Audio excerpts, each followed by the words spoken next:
Partnerships Forum, the Planet Alliance, and also the Executive Leadership Development Council, and IBTK Foundation, along with the Coalition for the United for their support of the work that we do here in the United Nations community, along with our other partner organizations. So we would like to acknowledge our team to Venice City Life Financing Sustainable Urban Initiatives. The NGO Committee on Sustainable Development and the partners believe it is vitally important to provide financial tools to investment in essential services for all, to meet the global housing demand, innovation planning, and the design and for cooperation within the local and national governments, agencies, civil society, and recording in progress. You know, it's better because I'm not that good, so it's okay. I don't even like hearing myself anyway, so I apologize. Thank you, Dan. You saved me. Anyway, so we just really want to welcome you all here, and right now there's so much to say about this topic, and we're so deeply dedicated to this day and our mission for sustainable, urban environment. So now I just would like to turn the program over to Dan Farrell, who is the UN representative for the Baha'i International Community, and he's also co-chair of the Coalition for Human Need. Well, good afternoon, everyone, and I have to apologize for a couple of things.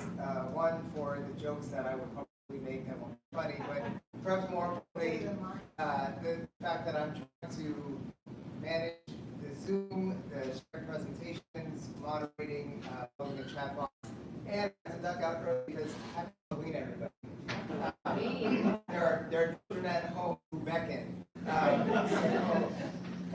We had, anyway, all that to say, my apologies, but that's life as we are living it today. But yeah, it's really a pleasure to have you all here with us. And when I think of the urban community, I think of a place for innovation, a place for community, a place where sort of solutions to the world's problems are able to emerge. But I also think that we have to recall the importance of the rural communities and everything in between. I mean, our food, our history, our communities often derive much of their norms from the rural and sort of bring them into the urban. And I think we have to just find ways for sustainable relationships between those two dimensions of life, and not sort of assume an inevitability of everybody moves to the city and that's what the future is going to look like. Now that said, we do know that if population movement continues as it is, that 2/3 of humanity will be in cities before we know it. It's already more than half.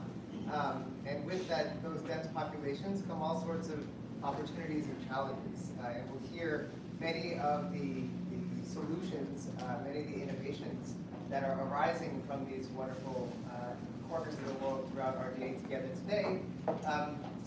But it also is a space for leadership. Often, the people with whom, the governance institutions with whom we interact most frequently are our local communities.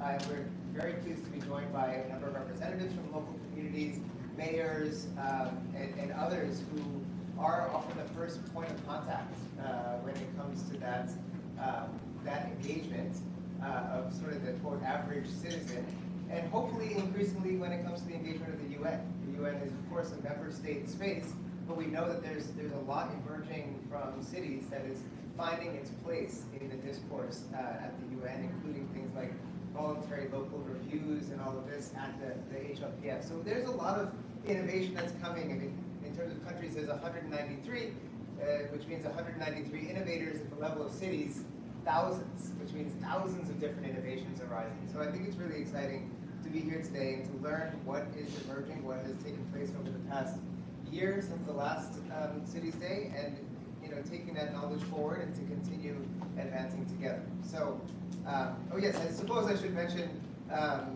things like COP28 and then UNEA and the Summit of the Future.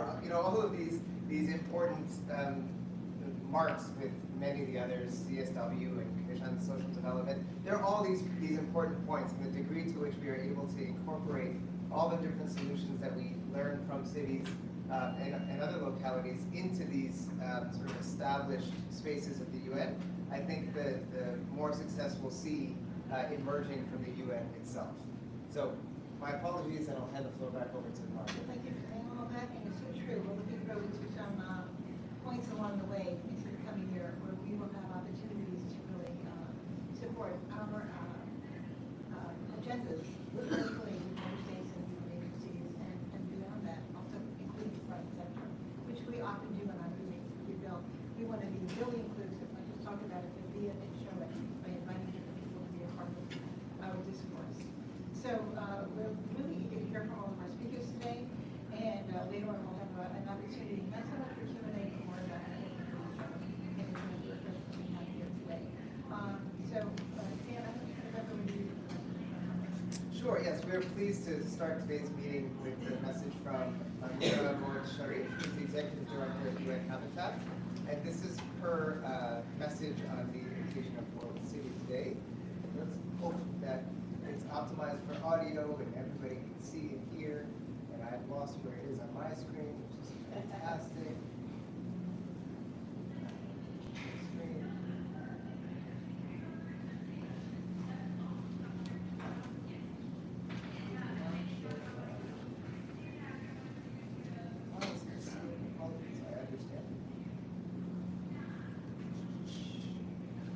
So that's what she looks like.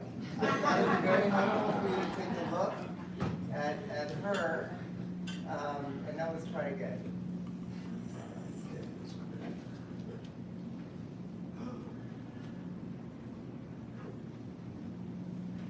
Well, this is difficult. Why don't we move? Let's go on. Yes. I think, so what we will do is we'll try to host this on our website.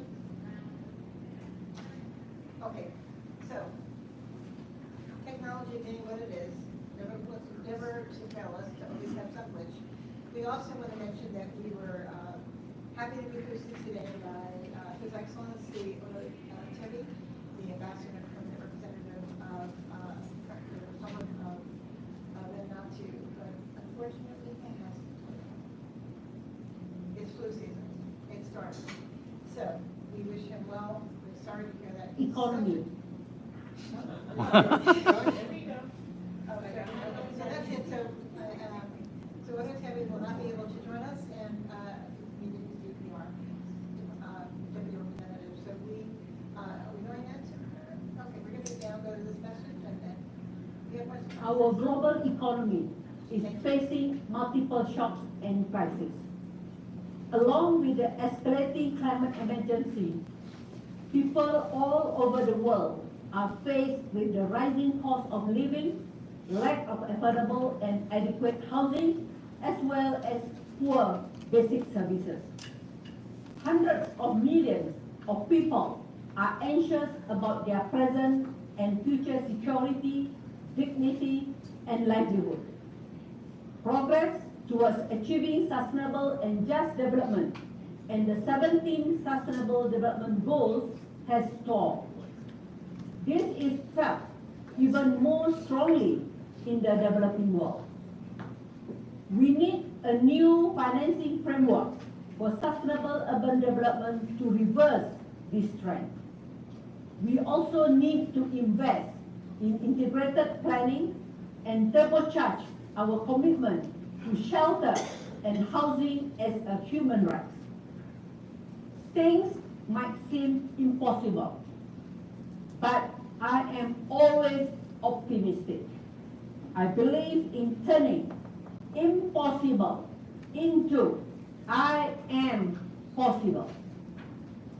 Cities and human settlements, big or small, are our hope. We can unlock the opportunities they offer and create the conditions for growth and recovery. Time and time again, cities have risen to challenge and demonstrated their resilience. Half of the world is now urban. There is no stopping this mega trend. By adapting our cities and finding in them the resources and talent we need, we can upscale the solutions we need to ensure no one and no place is left behind. The price tag for not achieving SDG 11 is too high. Informal settlements would expand in poorer regions, millions would be pushed into extreme poverty and out of their homes, and climate disaster would trigger additional urban crises. It is important to flip the script and change our narrative about cities. The time for action is now. We need to invest in our urban future. We need a new financing framework to unleash the potential of our cities. This World Cities Day, let's pledge to better finance our cities. We thank the Executive Director of Human Habitat for this message, and also our staff both here in New York and in Nairobi for supporting us in our annual World Cities Day observance with this message. So now, Amir Bissell, have a change in the schedule here. Amir Bissell will be joining us just a little bit later in the program. And now we're going to be going immediately to Satya Tripathi, Secretary General of the Global Alliance for Sustainable Planning. He's at a conference in Portugal, and just before he gives the keynote there, he's going to be joining us to give us a keynote here. So, Satya, over to you. Thank you, sir. Thank you, Margot, and greetings, Excellencies, ladies and gentlemen. I'm sorry I'll have to run a little bit, but this is too important a conversation to be missing from. So when Margot reached out, I said I have to make sure that I join the gathering and not just educate myself on the imperatives of our cities and how they reflect on our lives, and especially, the COP28 that is just coming along, and how this has to be at the front and center of that conversation. And this is a day that literally reminds us of not just the significance and potential of our urban environments, but also recognize its challenges and opportunities, and also the crucial role cities play in shaping our collective sustainable future. Talking about COP28, our cities actually are responsible for approximately 70% of the global greenhouse gas emissions. At the same time, there are also laboratories where innovative solutions to combat climate change are being tested, tried, and implemented. Sustainable urban planning, as my good friend Memuna just pointed out, are crucial to mitigating climate change and ensuring that our cities remain livable for future generations. So the challenge is the fact that it is 70% of the global GHG emissions, but the opportunity also lies in the fact that it presents multi-layered challenges in terms of accessing low carbon infrastructure funding, but at the same time, it also presents the significant opportunity for public-private partnerships that are critical for fostering innovation and collaboration, bringing together governments, private sector, and civil society to find scalable solutions to urban development challenges. As we know now, we are at a very bad place in the history of humanity. We have almost reached the 1.5 degrees Celsius threshold several times this year actually, although what is temporary in terms of the laws of physics, what is temporary becomes permanent as it keeps happening repeatedly.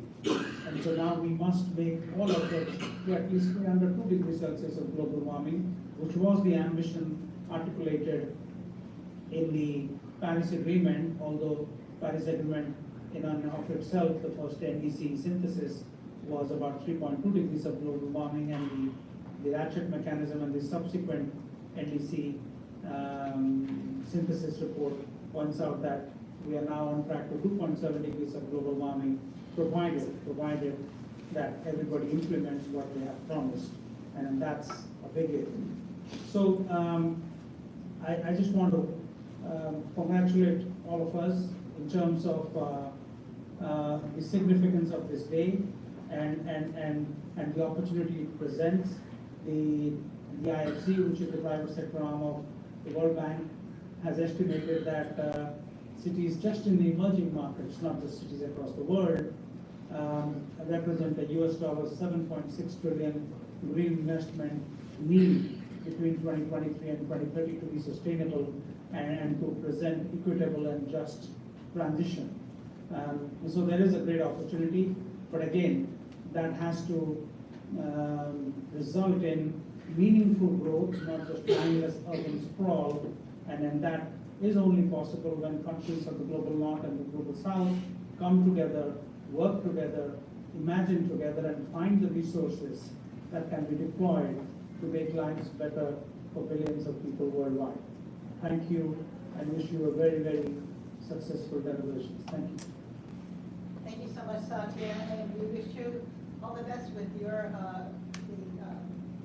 keynote you're about to give in Portugal. But we really want to thank you for your sharing your insights and the importance of partnership both on all fronts to be more inclusive of all sectors. So, and for making every effort to be with us. Thank you. Thank you, Margaret. Yeah, we hope to see you soon in here. Thank you. Likewise. Likewise. Well, Amir's joining us later. He's not in the space yet. Yes, his Great. nameplate's right there. Oh, thank goodness. I was looking on Zoom. Where's this guy? Anyway. No, I mentioned that he's coming right here. You were busy. Fantastic. So, yes, it is my pleasure now to introduce our next speaker, who is working very closely with our colleague Media Foundation, the Secretary General of UCLG, which is the United Cities and Local Governments, who, Emilia, she has a conflict, so we have Massimo Merino, who will be stepping in.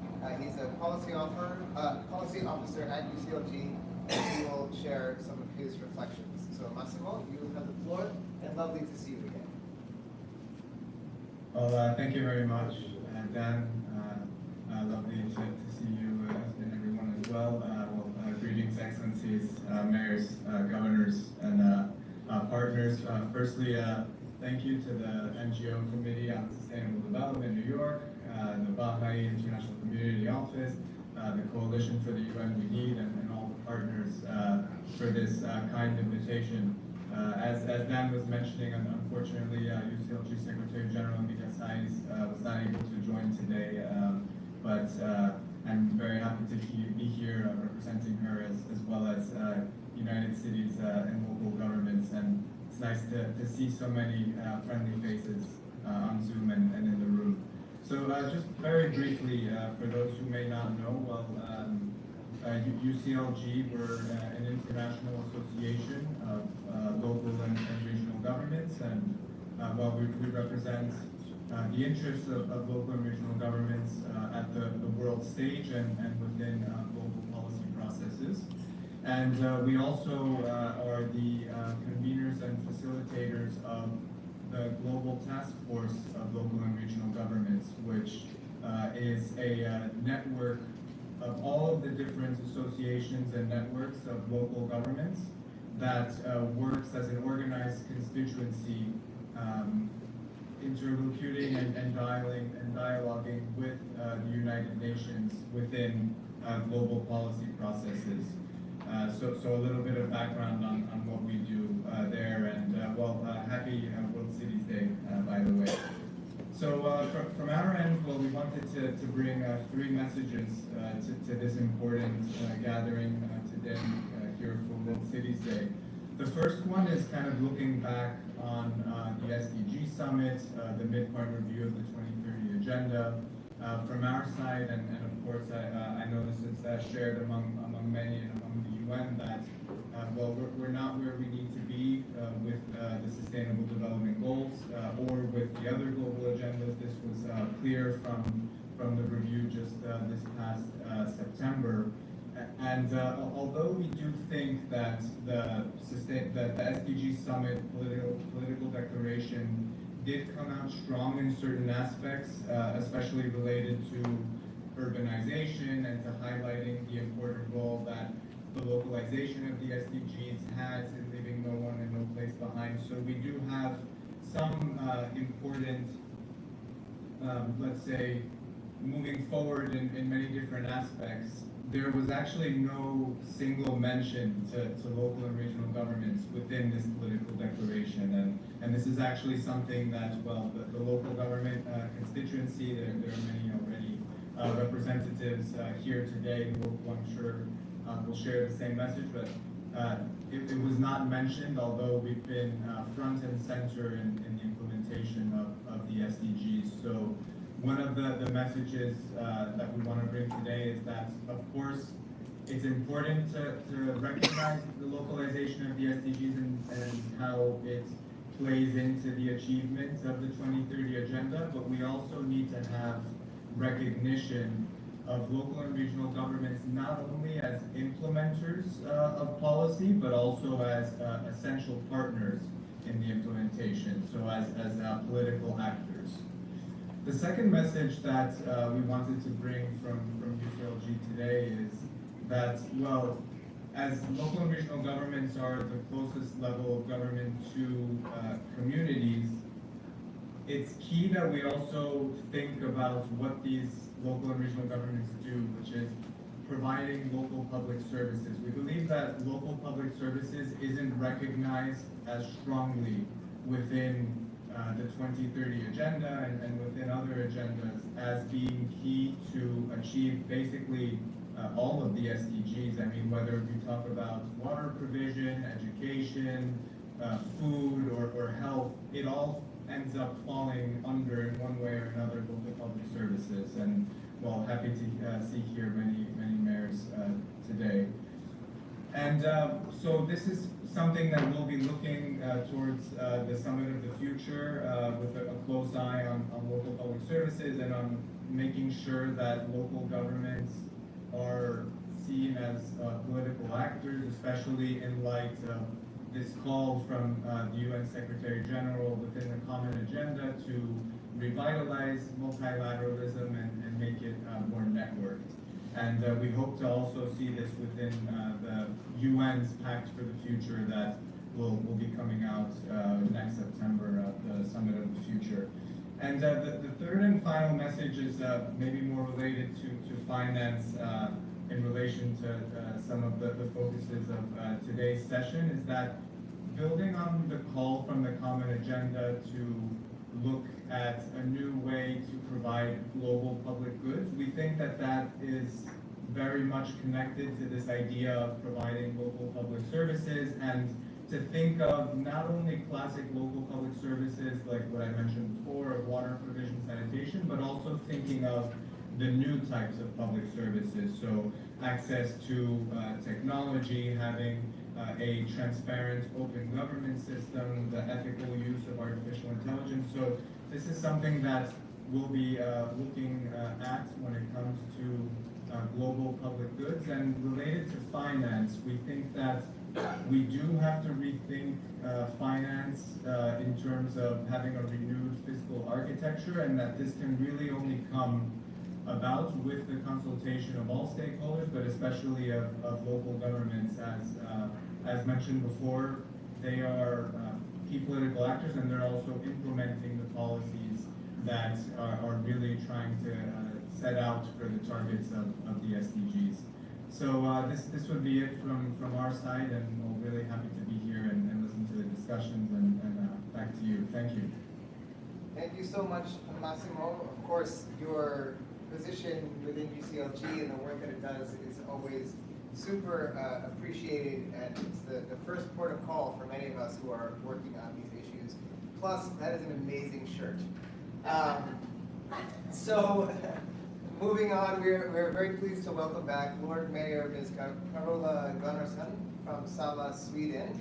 She's the first Vice President of the Swedish Association of Local Authorities and Regions, and Vice President of United Cities and Local Governments. It was really wonderful that you were able to be here during the UN General Assembly, and we are looking forward to your sharing of recent developments and updates from Sala. And next week I'll be in a neighboring smaller town of Stockholm, and so maybe I'll pop over and check in on you there. But we'll pass over to you, Mayor Gunnarsson. The floor is yours. Thank you, Mr. Perel, and you are always welcome. Well, good evening to all of you from snowy Sweden. Dear Excellencies, ladies and gentlemen, and dear colleagues.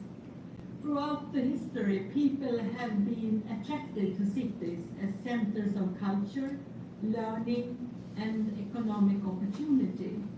But urbanization has its costs, especially when it happens rapidly. The world's largest cities are also often the most unequal, which is putting the topic of inclusive cities as one of the main pillars of urban sustainable development. To meet the challenges of cities, we need a holistic approach to our societies. One planet, one habitation. We all share our global challenges, and we are all together the sum of the whole society. The cities and the rural areas must be developed together to be able to meet the possibilities with the green transition, new infrastructure, food supply, and development for all. But it is important that we build societies, either if it's rural or urban areas, on a solid ground and strengthen from the ground up. We need to start with the people. People can create change for a green, sustainable, inclusive, and democratic society. The power to change and act is local, but in order to create momentum, we need to get people involved. On the local level, we as local political leaders have an advantage. We are close to the people affected by our decisions. Global agendas and their implementation must be driven by the local level with adequate means and competencies in line with the principle of subsidiarity. This is why it's particularly important that local governments are key actors in human-centered multilateral system built on care and democracy. The University of Gothenburg here in Sweden is making an annual study of democracy of the world. And it shows that the numbers of democracy is decreasing. The level of democracy enjoyed by the average global citizen in 2022 is down to 1986 levels. The decline is most dramatic in the Asia-Pacific region, which is back to levels last recorded in 1978. Eastern Europe and Central Asia and Latin America and the Caribbean are back to levels last seen around the end of the Cold War. The world has more closed autocracies than liberal democracies for the first time in more than 2 decades. Inclusive democratic societies are made by for people, by people, and therefore we need to put people and care in the heart of our work. Resilient, inclusive societies are built upon 2 fundamental parts: democratic dialogue and trustful welfare systems with equal rights. A key factor in rebuilding trust, the involvement of citizens in the decision-making processes of their cities and in participatory democratic systems. We need to build trust in society through our institutions. Citizens' engagement and involvement needs to be institutionalized and systematized in local governments as part of the overall governance system. Mainstreaming citizens' dialogue and engagement requires, among other things, capable internal structures with agreed policies, clearly defined responsibilities, and changes in municipal culture. A shift is needed to a culture where the skills and knowledge of citizens are seen as an asset by local governments, and where citizens' dialogue has clear impacts on decisions and services.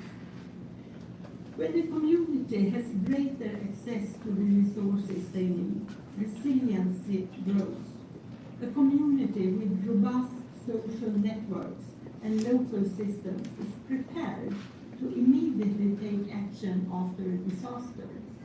Strong health systems, local governments, and other organizations support recovery with prepared resources like clean water and access to health care available for those affected by adversity. This means that these health systems act preventively to reduce the negative consequences of hardships. For development to take place, basic needs must be secured through welfare systems: peace, security, access to clean water, healthcare, equal rights to education, job opportunities. In order to build economic development, we need to have an equal labor market and equal opportunities, both for women and men. Human rights and gender equality must always be secured in the decision-making process.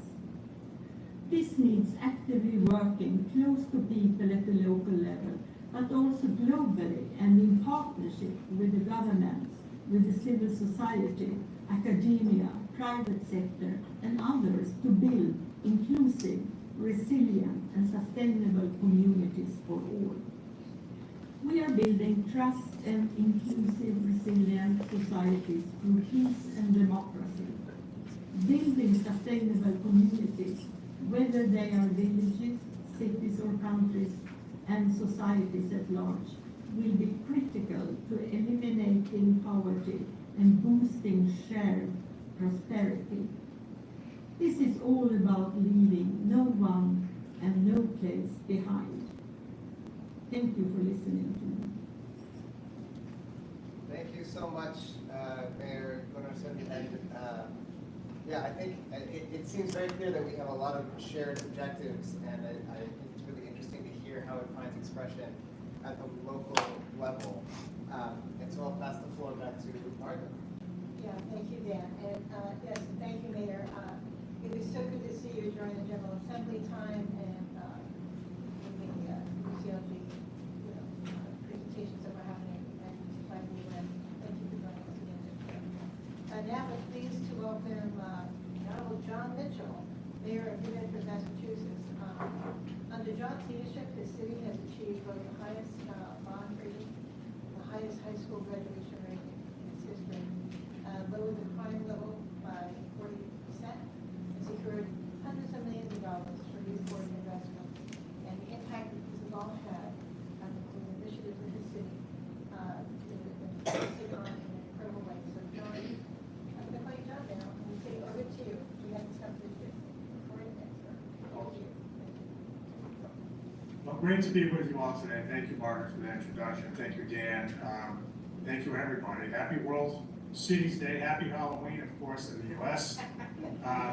So I listened in on Mayor Gunnarsson's remarks, and I think I was just very impressed that it was spot on, and it turns out that my remarks will build on hers, and mine are what you might expect from a mayor that's been in the business for a while, which is in the vein of the advantages of local government in a time when trust is at a bare minimum, and especially how especially important it is in the context of the world's green transition.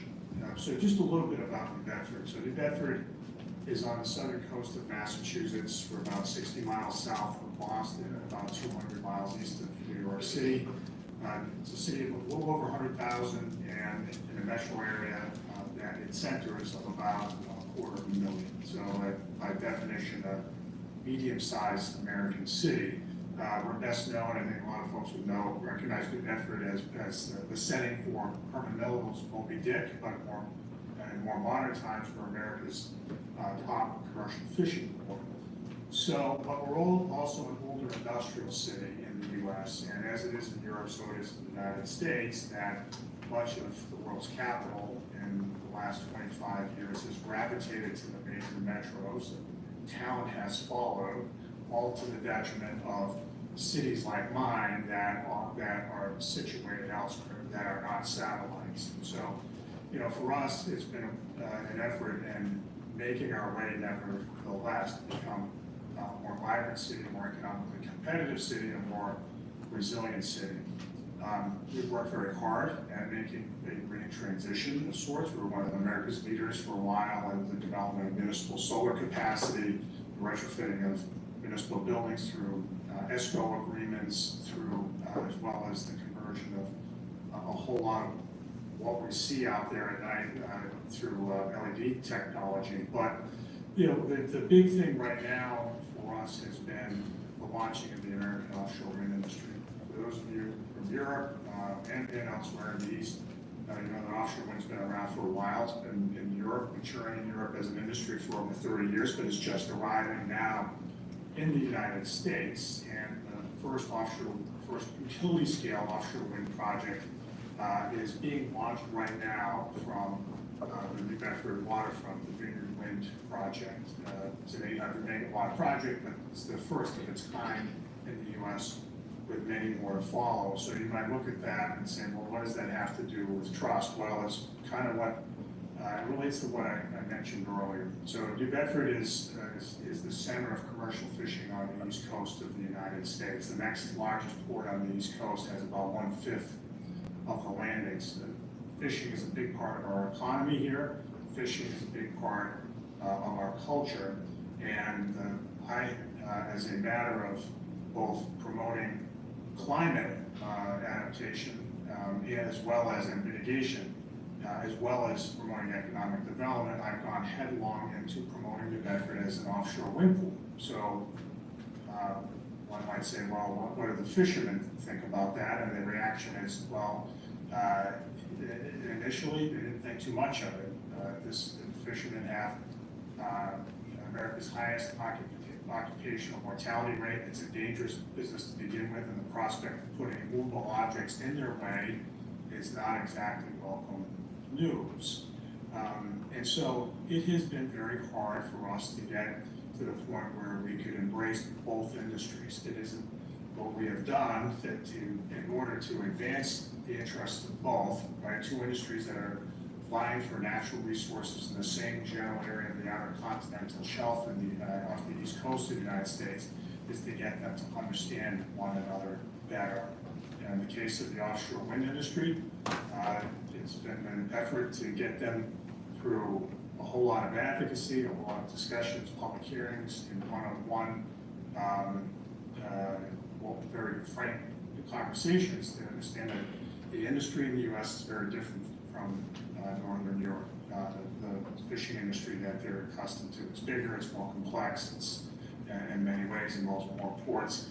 And in the case of the fishing industry, that we will ensure that the federal government puts offshore wind turbines in the right places so that their crews aren't endangered and their livelihoods are not endangered by having offshore windmills in places where they historically have fished. It is, in the time I have, and we'll go into granular detail about this, but it is, we've gotten to the point where, interestingly enough, here we are launching an industry. There are protested fishermen up and down the East Coast about the offshore industry, but in the biggest port in the U.S., that is not happening. And we do see it as, thus far, it's still, there's still chapters to be written, but we see it thus far as a big win in getting two opposing sides to, seemingly opposing sides, to understand one another's interests and move along forward. We have done this, again, by facilitating conversation, but also, and again, this is the trust point, putting ourselves putting ourselves in the loneliest place in American politics these days, which is right in the middle. We try to be the voice of reason between the two, and we call, as baseball umpires do, balls and strikes. We're very frank with everybody, and to get them to understand that they can coexist successfully here as well as out at sea, but that they have to make certain accommodations for one another. And the trust, that kind of dialogue is one that I hope I'm wrong in saying this, that not only local government can facilitate as we embark on a green transition across many facets of modern society, disruption will occur. But even the bigger problem of just general disruption in land use and travel and the cost of doing business is the fear of disruption. And the fear of disruption is exacerbated by a prevailing lack of trust in civic life here in the U.S. and in other places. And so the way to do it, the way I think to deal with it, not everybody has their head wrapped around it. I don't profess that I do. But what I do know is that in order to build trust at a personal level, is to do what you say you're going to do. This is what I try to tell my daughters. It's that simple.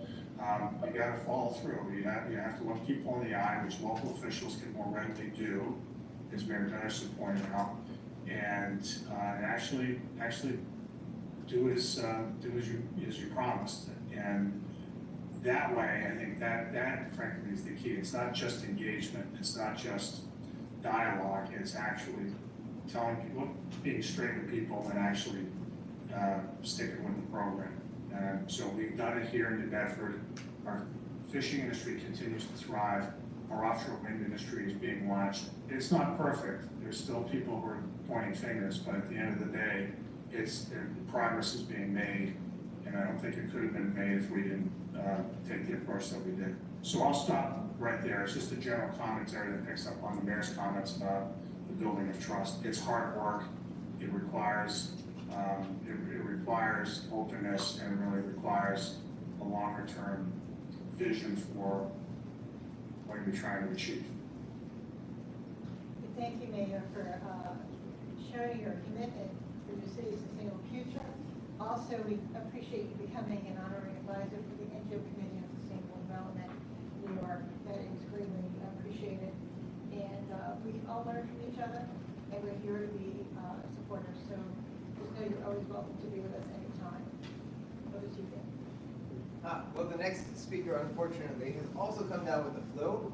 It seems like this is an infectious disease of some sort. Imagine that.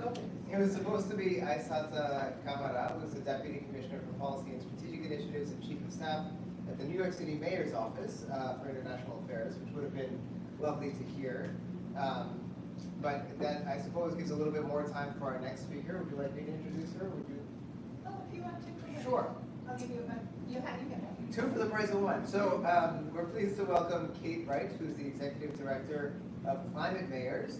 We look forward to learning more from you about the focus of your group of mayors who are taking on this climate change thing that is increasingly confronting humanity. And just as a reminder, the speakers from here on out have about 5 minutes, please, to ensure that everyone is able to share. So Kate, you have the floor. Yes, you have the floor. Great, well, thanks so much for the opportunity to be here, and I'm always happy to follow the mayors that I'm such a big fan of, like Mayor Mitchell. So good to see you, Mayor, and happy to get to follow your lead. So I have the pleasure of working with a number of city mayors across the United States. So we represent more than 350 mayors.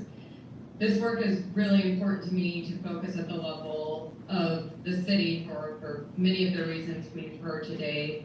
It's where climate impacts are felt most acutely, and it's also where the benefits can be real and tangible and can really draw people into solutions. It's where the majority of emissions are created, over 70%, but it's also where the innovative solutions can be tested and can be scaled. So it's really an exciting place to be working. I think having World Cities Day today and thinking about how we lead up to COP28 and the global stocktake showing that we're not on track, and how we can think about driving that conversation of what it looks like to spotlight innovative solutions that are happening at the local level, sometimes with more ambition and greater reductions than national government. So that's really what, as climate mayors, we're going to be working to do, is lift up the importance of subnational leadership and really highlight some of those bright spots as inspiration for further leadership and ambition. We're excited that this year there's going to be a local climate action summit. So we have the COP28 presidency and Bloomberg Philanthropies hosting that summit on the first couple of days of COP28 to really bring in that subnational voice in a stronger way. So we're excited to bring as many mayors as possible into that conversation. We're also going to be working to equip mayors to have that conversation, whether they're in Dubai or not. There will be a lot of focus on climate and on the global stocktake, and we want to take that opportunity to ensure mayors are engaging with their community members, their constituents in a meaningful way, especially right now in the United States with so much federal funding coming down. We want to create the message that mayors are ready to meet that moment created by the federal funding. Our mayors for over a decade have created climate action plans, have created very ambitious targets, and now we have a true partner in unprecedented levels of funding. So I think the sky's the limit in terms of the innovation and the scale that can come out of this, and we want to be able to lift up those stories as much as possible. We also understand that there is a need, as the previous speakers have expressed, to think about multiple benefit solutions. So we know that for mayors, climate change is still not the top issue, even though we work with mayors that are very, very committed to climate change. Polling shows, surveys show that it's still infrastructure, it's public safety, it's economic development, it's housing. And so as we work with our mayors, we're really looking for solutions that can address what the community members are saying are the most important thing. And we can't think about these issues in silos. And I think that's what's so critical about the local level, is that it's where all these pieces come together, and there's not the same level of separation on some of these issues that there are on different scales. So as we look to transition to the green economy, a clean economy, we're looking at the economic development potential, the job growth. We're looking at how we can address social equity issues and how we can do that in a way that pulls all these things together. So that looks like, Mayor Wu in Boston requiring all new public housing to be fossil fuel free by 2030. It looks like the mayor of Atlanta working on an infrastructure project that reconnects a divided community and restores environmental justice, creating green space and creating transportation and mobility options and affordable housing. So those are the types of multi-benefit solutions we're working with our mayors to lift up, to create that peer learning opportunity, to create that inspiration, and to be able to provide a really compelling bright spot for what subnational leadership looks like. So I'll leave it at that, mindful of time, and thank you so much for the opportunity to be here. Thank you so much. That was an excellent contribution. A lot of effective action taking place, and that's what we're here to learn about. So thank you for your work, Kate, and for the mayors who are implementing all of these great initiatives. So now we'll pass on over to a new member of the team, Salin Ibargis, and my apologies, you will teach me how to properly pronounce your name when you take the floor. He's the president and CEO of SGG Insight.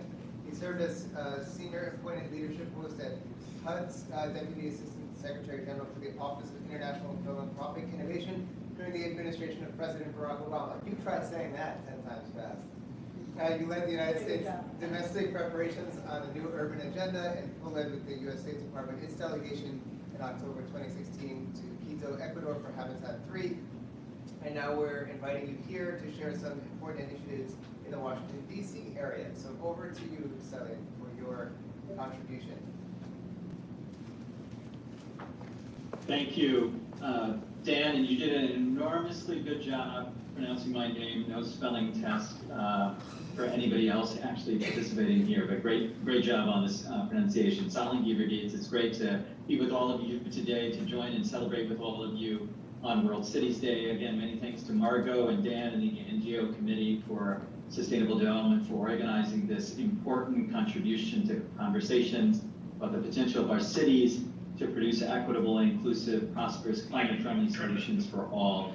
I am going to be focusing on a financing the Sustainable Urban Initiative out of the DC region, as Dan actually mentioned. And as the introduction suggested, it is a springboard from so many of our conversations around negotiating the SDGs, the new urban agenda, and our preparations, as I had the pleasure of leading in the Obama administration as we led on to Habitat 3 during that time period. I think all of us, and there's already been said by the mayors and other leaders, that we recognize the importance of housing and the understanding that housing is a fundamental for economic inclusion and prosperity. The UN reports, even most recently, they need 1.6 billion people are without adequate housing and basic services here in the United States. We need 7.3 million affordable housing units just for the extremely low income, not to mention the workforce population needs of the country.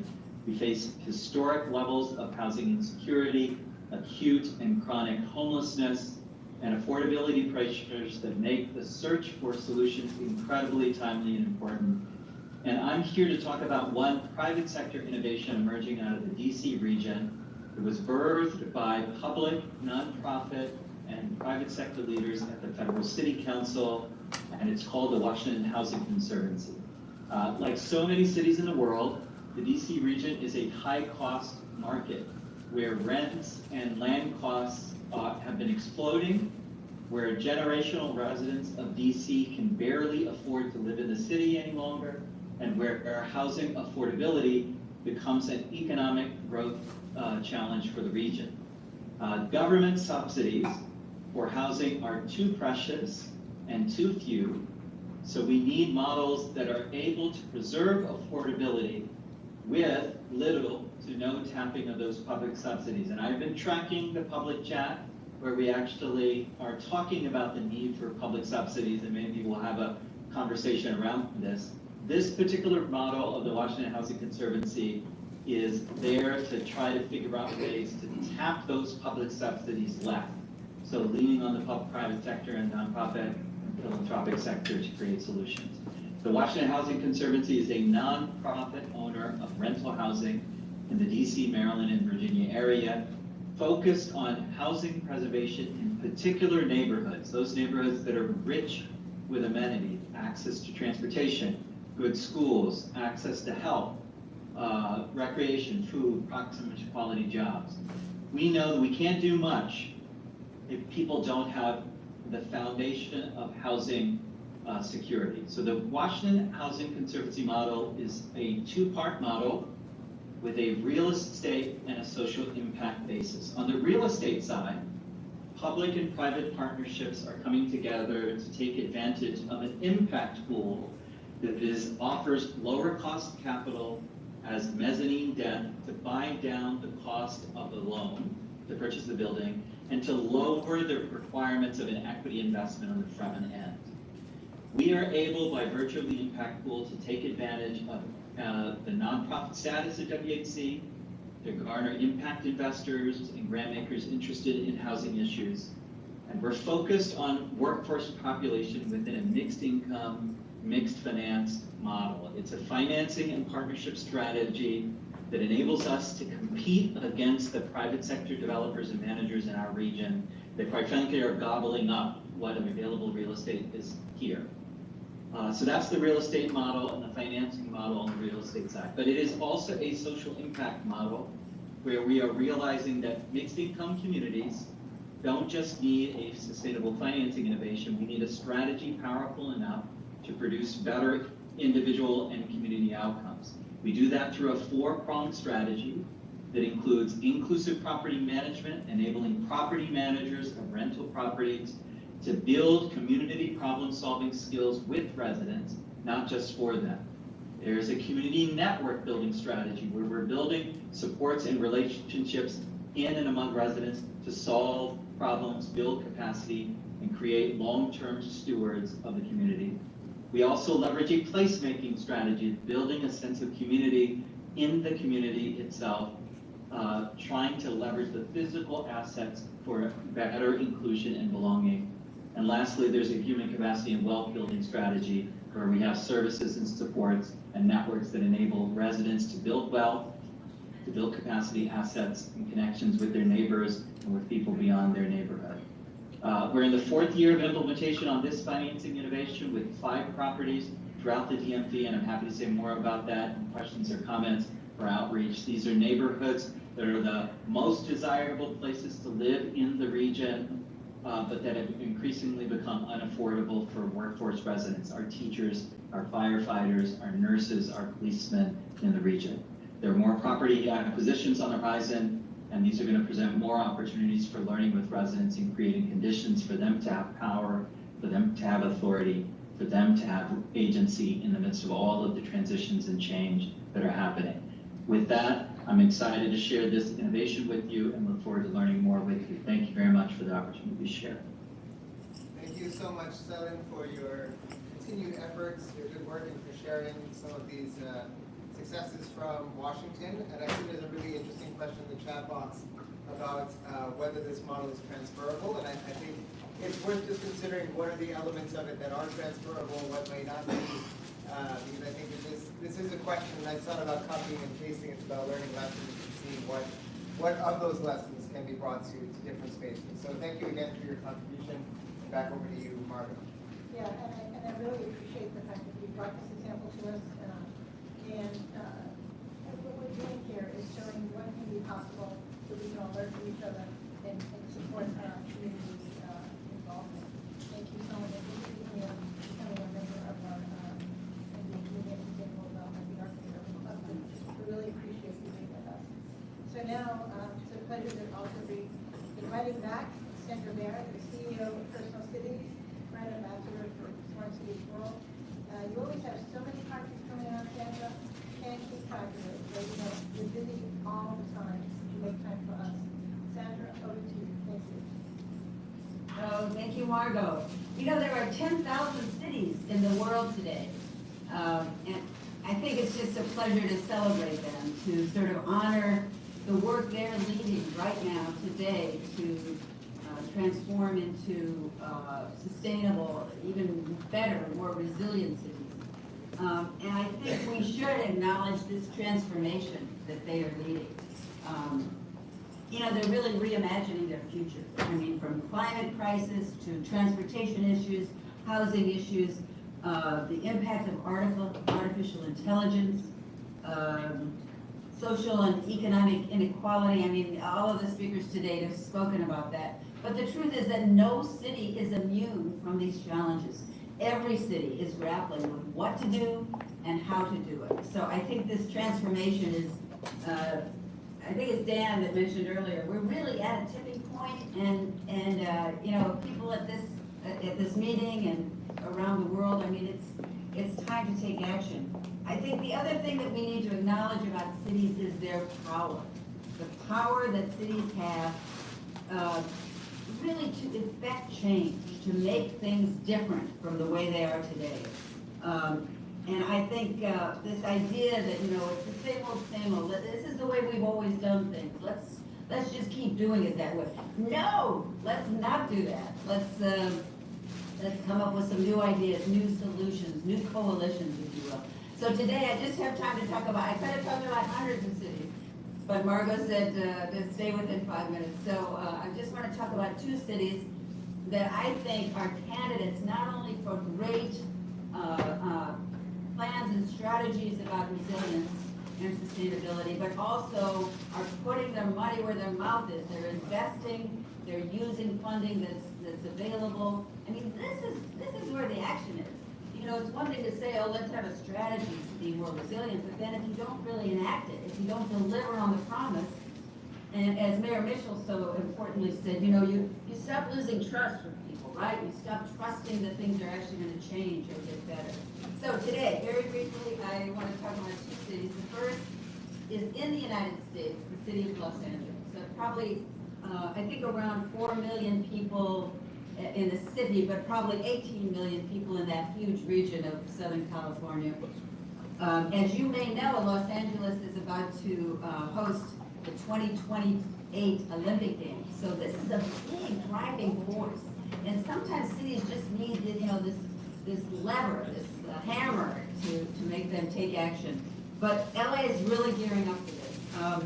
They have now planned to accelerate their emission reductions by 15% and actually get to a goal of 100% clean energy by the year 2028. I mean, that is a very ambitious goal, as best I understand from climate actions that we study at Smart Cities World.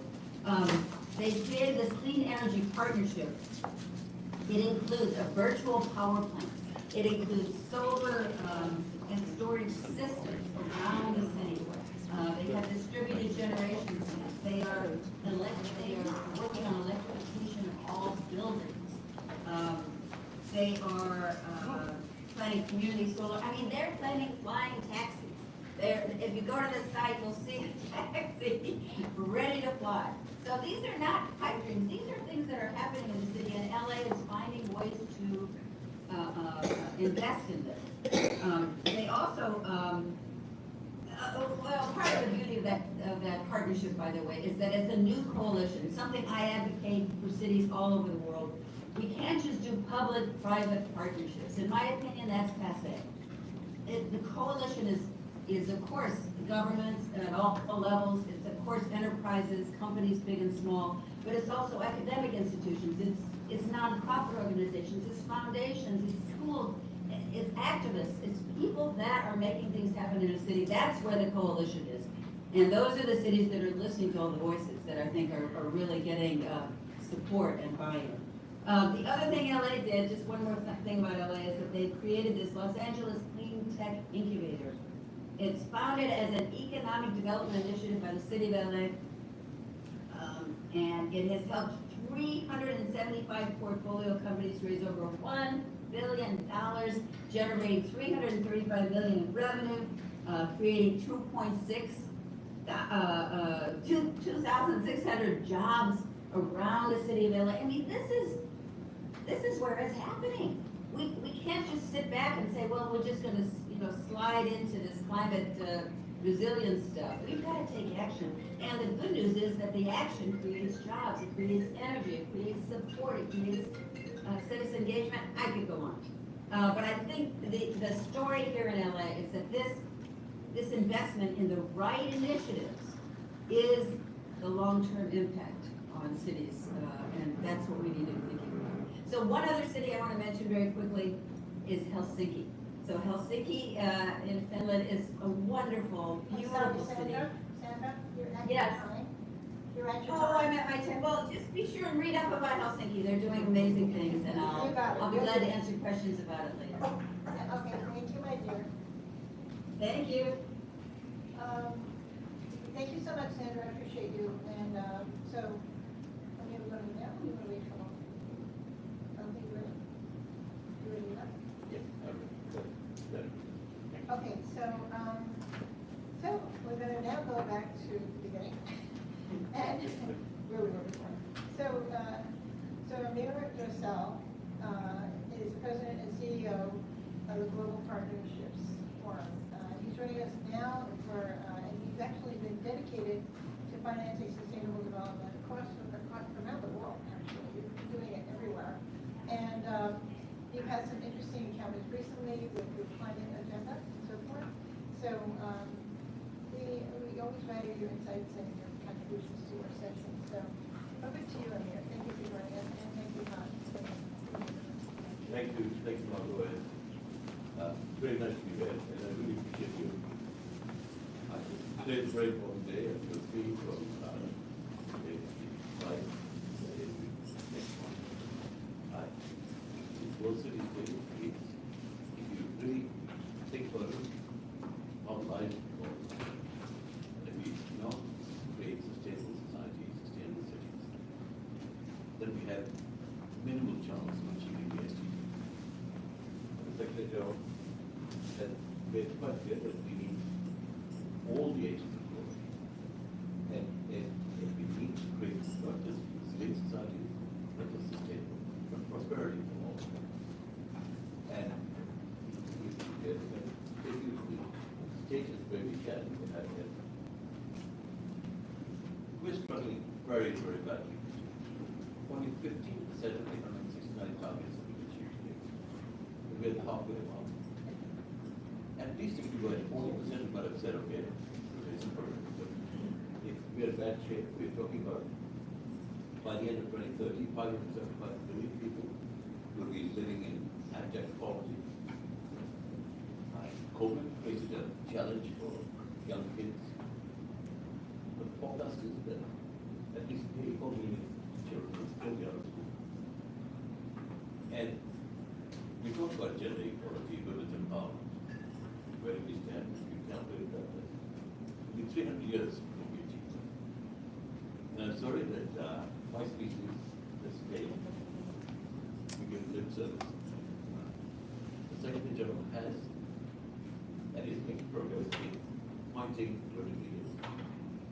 But you look at women and boys, barely 12, 13%. Anywhere else, women are the underpaid members. So I just want to put the context for you. And you look at the next slide. This is what we are discussing today. It's about how we deal with SDG 11. And you will see from there, 1.1 billion people live in slums today. That's effectively 0.2 billion.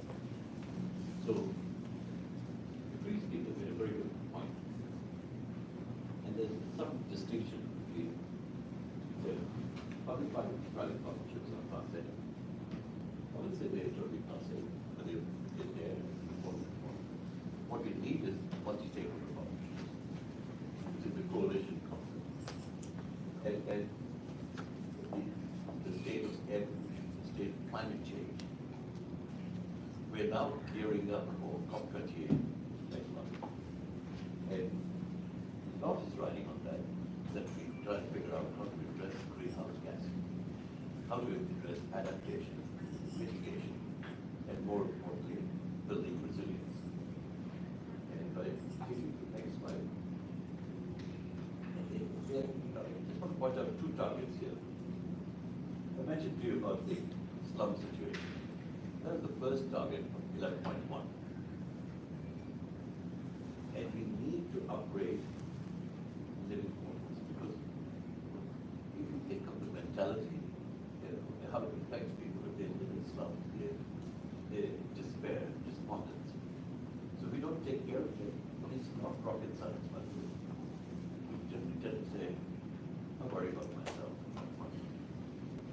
But there are ways, and I'm just thinking that where governments, companies, and us around the table can also make a difference.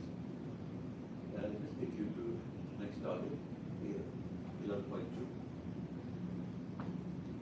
If you talk about urbanization, you need public transport. New York is an urban city. People commute from New Jersey, Connecticut, some in Pennsylvania. Those who can afford it would drive their own car, obviously public transport. And I've known many people who take between 2 and 3 hours each way to come to work. But you can't fathom women when they do that. They are CEOs of their own household. They have a job. And then, dare I say, they also look after their spouses. So they carry 3 jobs. And us, we pretend that we are very busy with 1 job. So let me take you to the next thing. So, your habitat.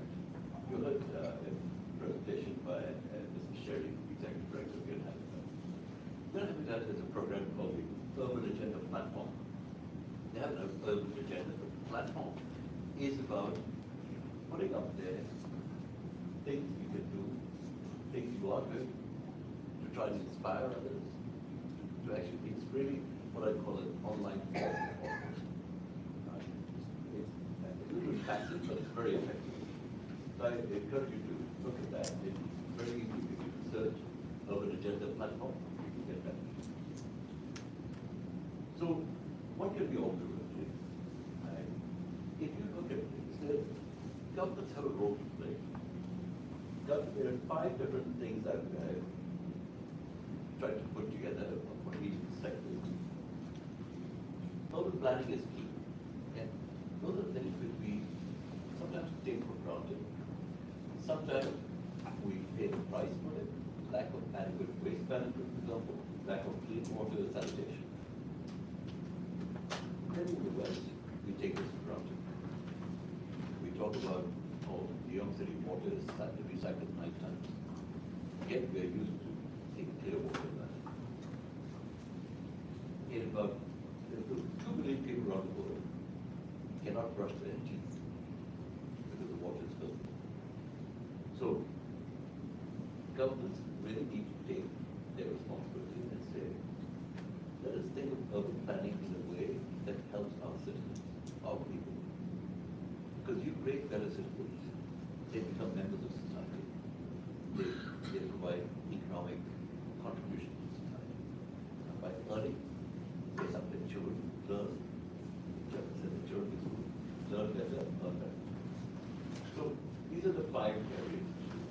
How is that better? 50 seconds. Okay. So these are, so that's what governments, and look at what companies can do. And companies within their own communities can do things. And if you look at this, it's really kind of mirroring what governments do. And do it in a way that supplements. It doesn't have to be that they take on that responsibility, they complement the role of government. And then I'll go to the next slide, is what you and I can do. We can be advocates for the cause. We can do simple things at home. You teach a child, you switch on the lights, you look at ways of how you take public transport. New York City has started increasing the access to public transport, cycling, and so on. But more importantly, you can be an advocate for the cause. You can participate and encourage your local politicians, in your village, in your city, in your towns. You can do composting. And you'll be surprised if the community does that together. You can actually have a real impact. Because once you start doing that for a community, other people will get excited about it and say, oh, I should be able to do it. First they take on their responsibility, then they advocate for it to other cities, other towns. So I'll stop. Thank you very much. Thank you. Thank you so much, Mayor, for joining us and bringing always your important insights. And I'm just curious if we can post this on our website. Please. Yeah. Thank you so much. Oh, you should see the slides that you didn't see. They're so good. Well, now that they can see it on the website. But you know, we really appreciate you becoming a partner with us too. It's important. Thank you so much. I want to reiterate, what you do here, bringing everybody together, is so important. We talk about SDG 17. You are the epitome of it.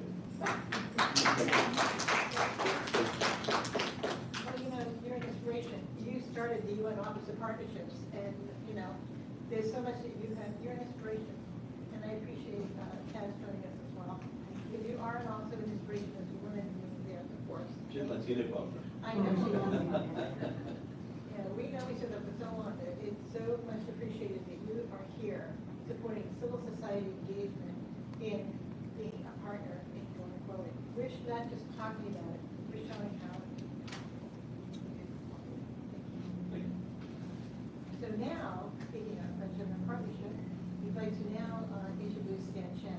Probably doesn't need much of an introduction, or we all know you, but at the same time, it's such a pleasure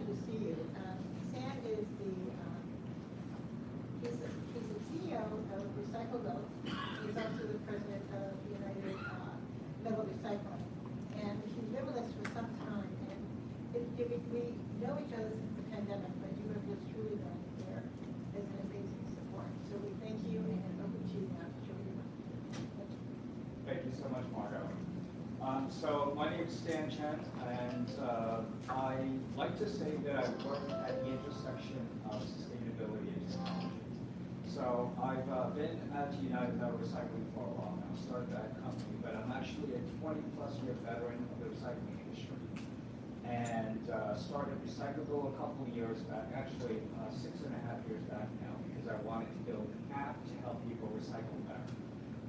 So what I've done over the years is really take blockchain to track recycling and to essentially use technology to measure the impact in terms of what we've been able to do is use our platform at this point to understand the emissions associated with supply chains, in this use case, plastics recycling, to understand and to show a carbon savings from recycling versus virgin plastics production.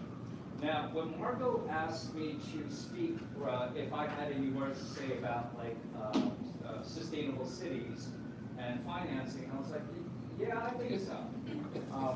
And the use case that I'd like to highlight today actually is what I think is very, very important when we're talking about cities. Look, cities, I think, are 50% of the world's population now live in cities, and cities are huge emitters of greenhouse gases, right?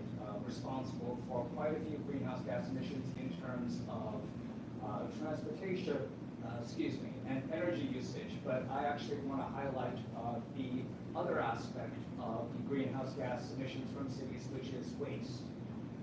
Landfills are a huge point of methane emissions. As many of you might know, and if you don't know, methane is actually more than 80 times more efficient than CO2 as basically a storage for heat. So according to the IPCC, is actually the the global warming potential of methane is, they put it at around 28 times CO2. And that's, the reason it's not 80 is because methane is actually much shorter lived than CO2.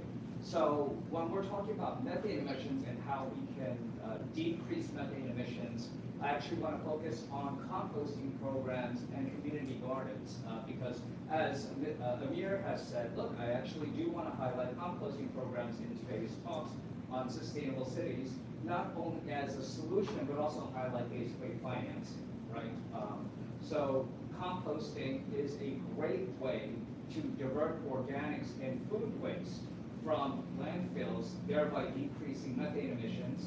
And also the co-benefits of composting programs, especially when it comes to community gardens, is you actually produce a compost that is really filled with nutrients, essentially building a base when you're talking about especially urban centers where you really have a lot of food deserts, right?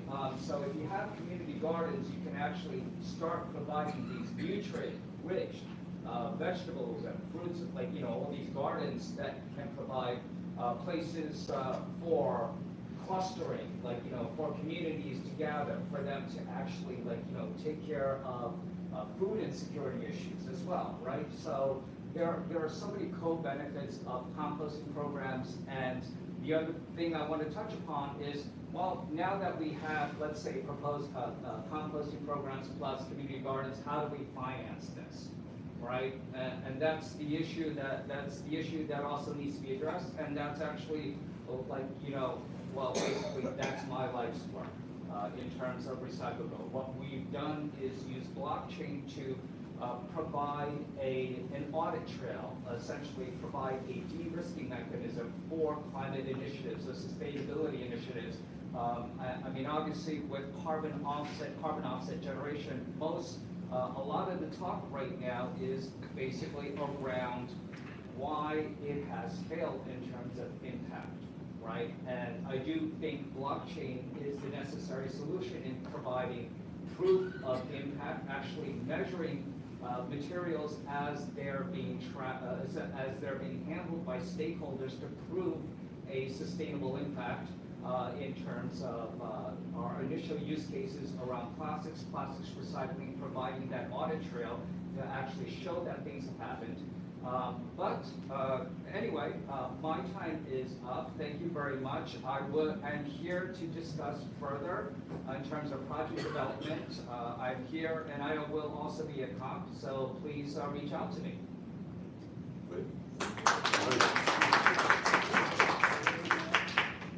Thank you so much, Stan. Always a pleasure to have you with us and talk to you so much support. Thanks so much. So as you can see from my jackets, I have a 2:37 train, so you'll be seeing me in 3 minutes sprinting across town. But before I leave, I just want to introduce, firstly, thank all of you and thank Margot for this wonderful day. My apologies that I have to duck out, but I am also very pleased to introduce Ted Liebman, FAIA Principals at Perkins Eastman. He's a board member and vice president of Consortium for Sustainable Urbanization. He'll share some of his insights and perspectives on education. We do still have presentations being shared. It's just being shared by my colleague Mojgan, who is sitting at home and I think still has the full capacity to share. So over to you, Ted, and thank you, Mojgan, and thank you, Margot. And thank you, Dan. Dan, thank you.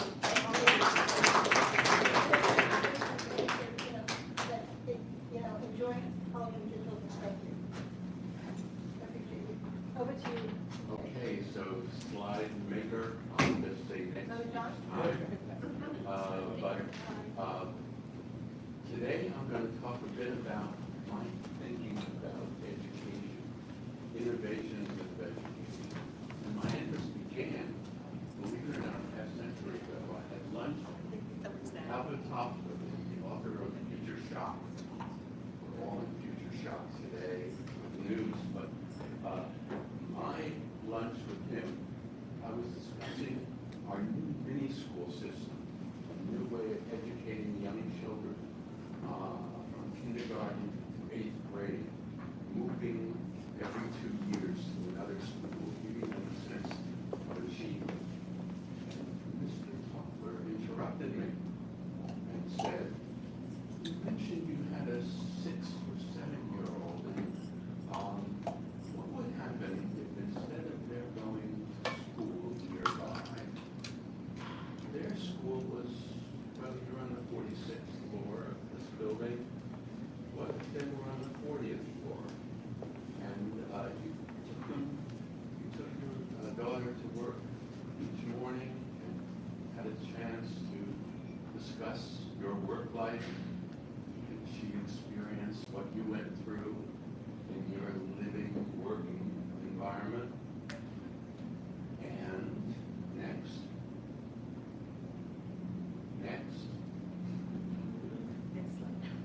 I began to rethink education. I began to,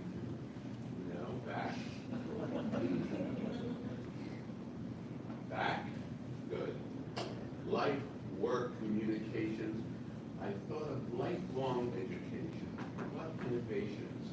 How do we include? And there are 2 case studies I'll discuss which will make you all think about education a little differently. Next.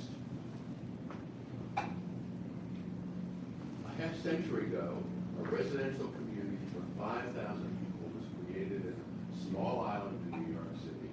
We had 50% low-income residents and innovations that looked like we had an advanced copy of the SDGs.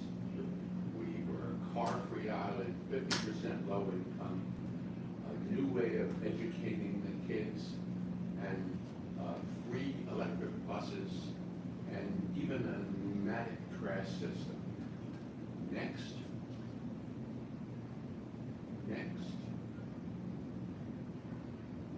Back.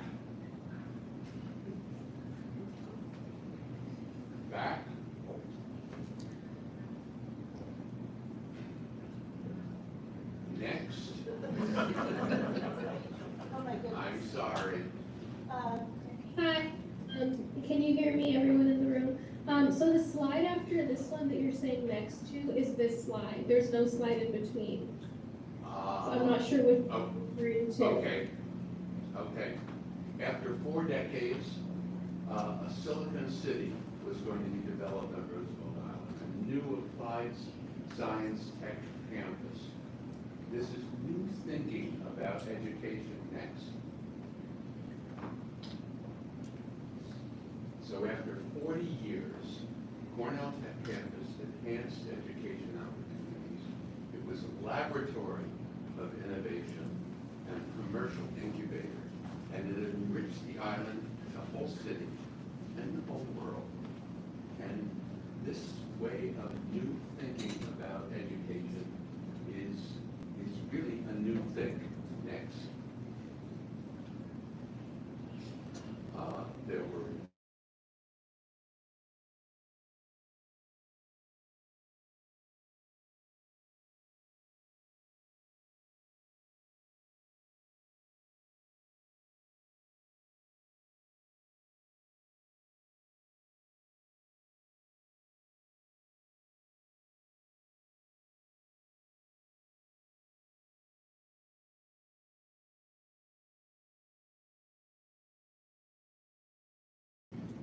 great of sustainable design. Next. And the last thing I'll talk about is the new Alexandria City High School, which its history is interesting because until 1970, the high school's football team, the Titans, was a segregated team. And a film was written about it with Denzel Washington. And now the new school next is thinking differently and has said the center of the school, the heart of the school, is a community asset. And the whole community, 24 hours a day, participates in the education. Older people, young people. Next. So the center of the school extends all the learning spaces. Next. It is a net zero school which recognizes the SDGs. Next. And so I say, listen to all voices, be flexible and be patient, and let's celebrate change, because education is changing, and we are living in future shock in many ways, but that's it.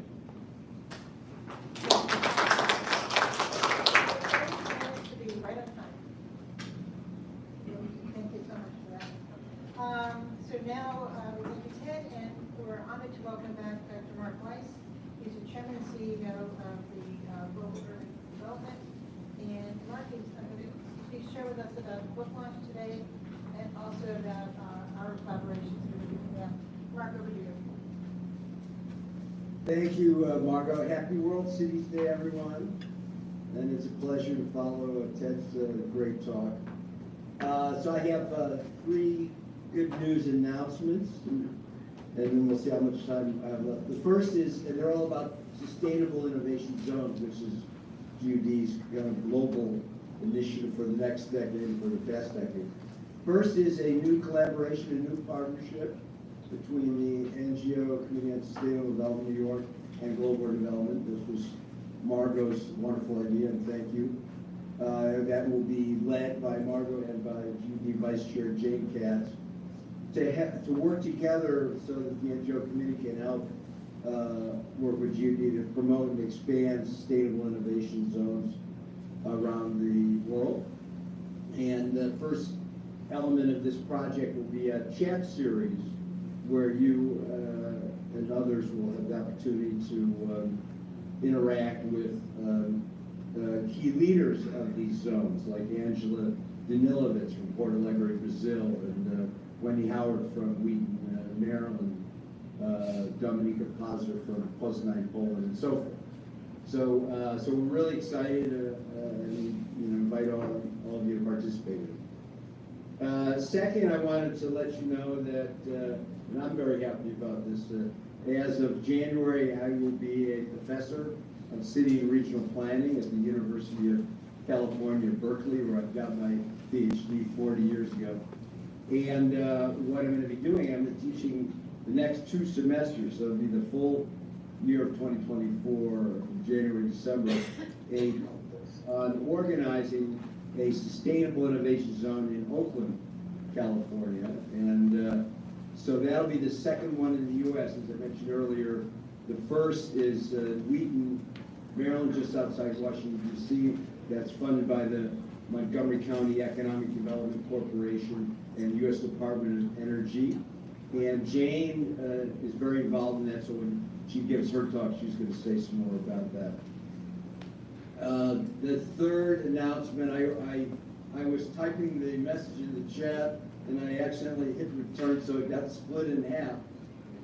But it's about this other event that happened in Italy today with this a new book, which includes a chapter that I wrote that's, and I have the link in the chat, the GAD website. I really encourage people to take the opportunity to read because it's a very detailed case study of the Porto Alegre Sustainable Innovation Zone, SISPOA. It's now been going for 8 years in 2015. How the movement is spreading, and also the kind of the historical context that goes all the way back to the 1970s, why we're doing this, to really tie, I guess you could say, sustainable development and climate action with economic development. So to remove that, it's a very participatory, inclusive approach in terms of civil society, stakeholders, private sector, universities, governments working together. But the thing is, it's an economic development strategy. So you're growing businesses, jobs, and incomes. You're increasing prosperity, quality of life by becoming more sustainable and climate resilient. We say you get richer by becoming greener, following this model of the 4 greens: green savings, green opportunities, green talent, and green place. So just to mention there, we're working with viable cities in Sweden, and because of what's happening in Posen, they assume there may be, we had a call yesterday with, they're reaching out to Dortmund in Germany and Tallinn in Estonia and Ljubljana in Slovenia, Thessaloniki in Greece. So these zones are spreading. James is going to mention we're working with this group panel tech, but there's going to be one in Indonesia, and so forth. So it's one of the ways to achieve the Sustainable Development Goals and Paris Climate Agreement and all that, and it's a lot of fun. So I encourage you to know more about it and hopefully get involved and bring one to your city. Thank you.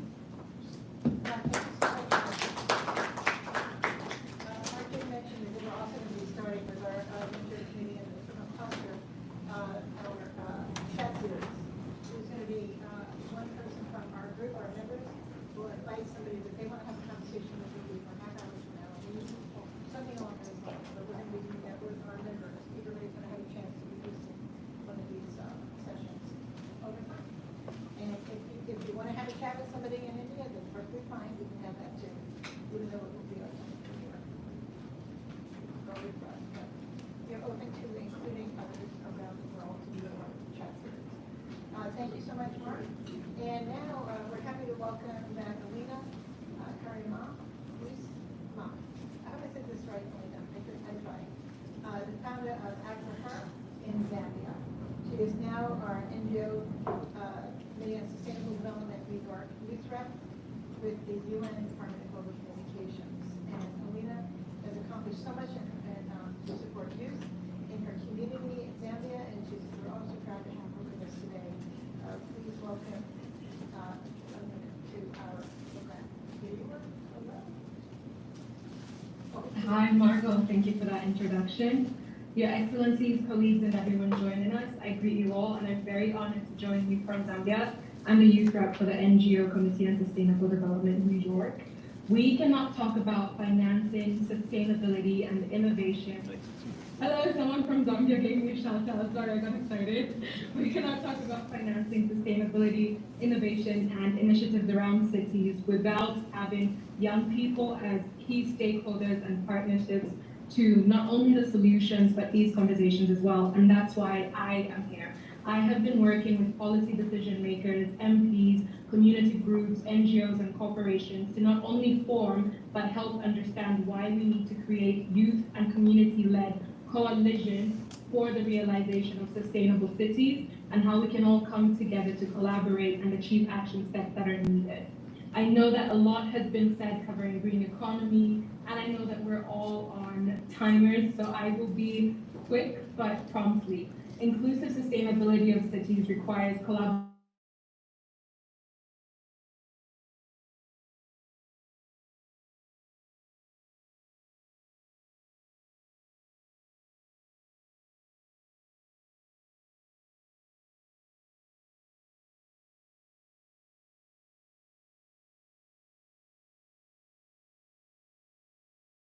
Build cities from the ground up. But those are a lot of hot words that I've used.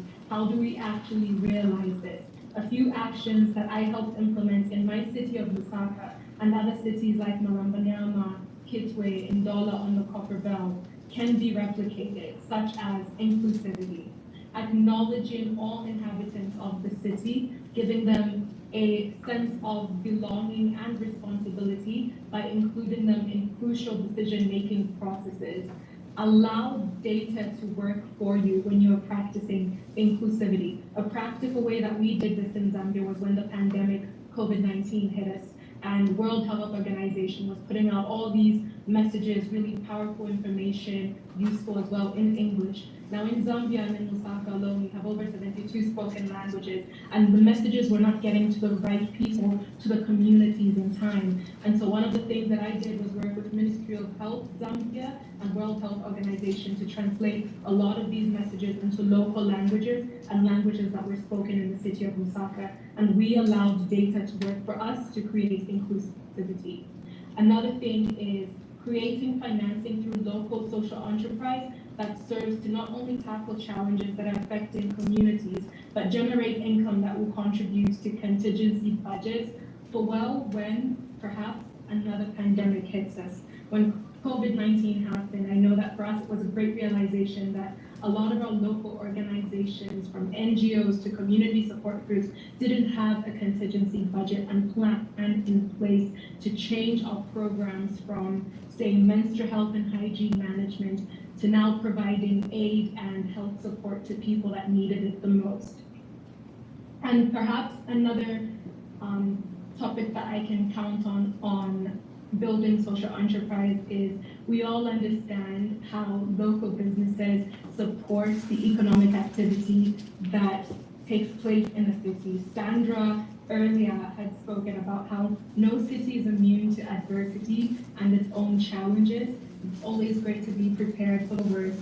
And even while we're tackling certain goals of our cities, whether that is housing or making sure that everybody is eating clean, we are promoting clean, green economies, we need to come together and remember the first 2 points, which is inclusivity and being able to generate our own income to sustain us. The third one would probably to adapt clean, green, innovative solutions. And depending on what city that you're in, that means marrying new solutions with indigenous and youth-powered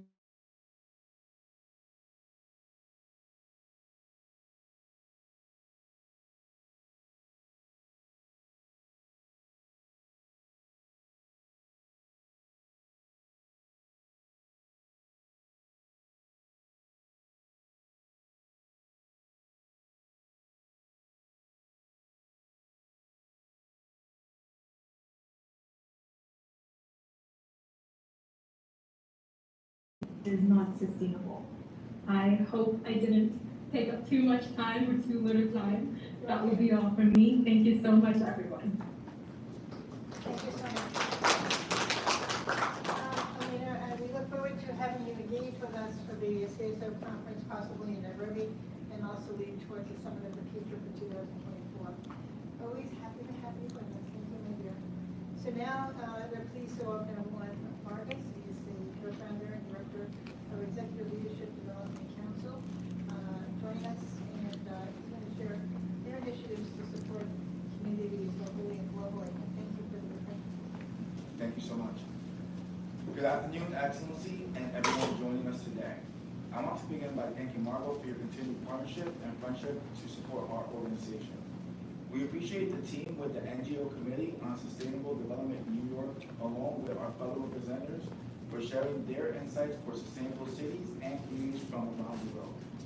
We know that communities have many issues to deal with these days. For our group, what gives us meaning and fulfillment is contribution to solving these local and global issues.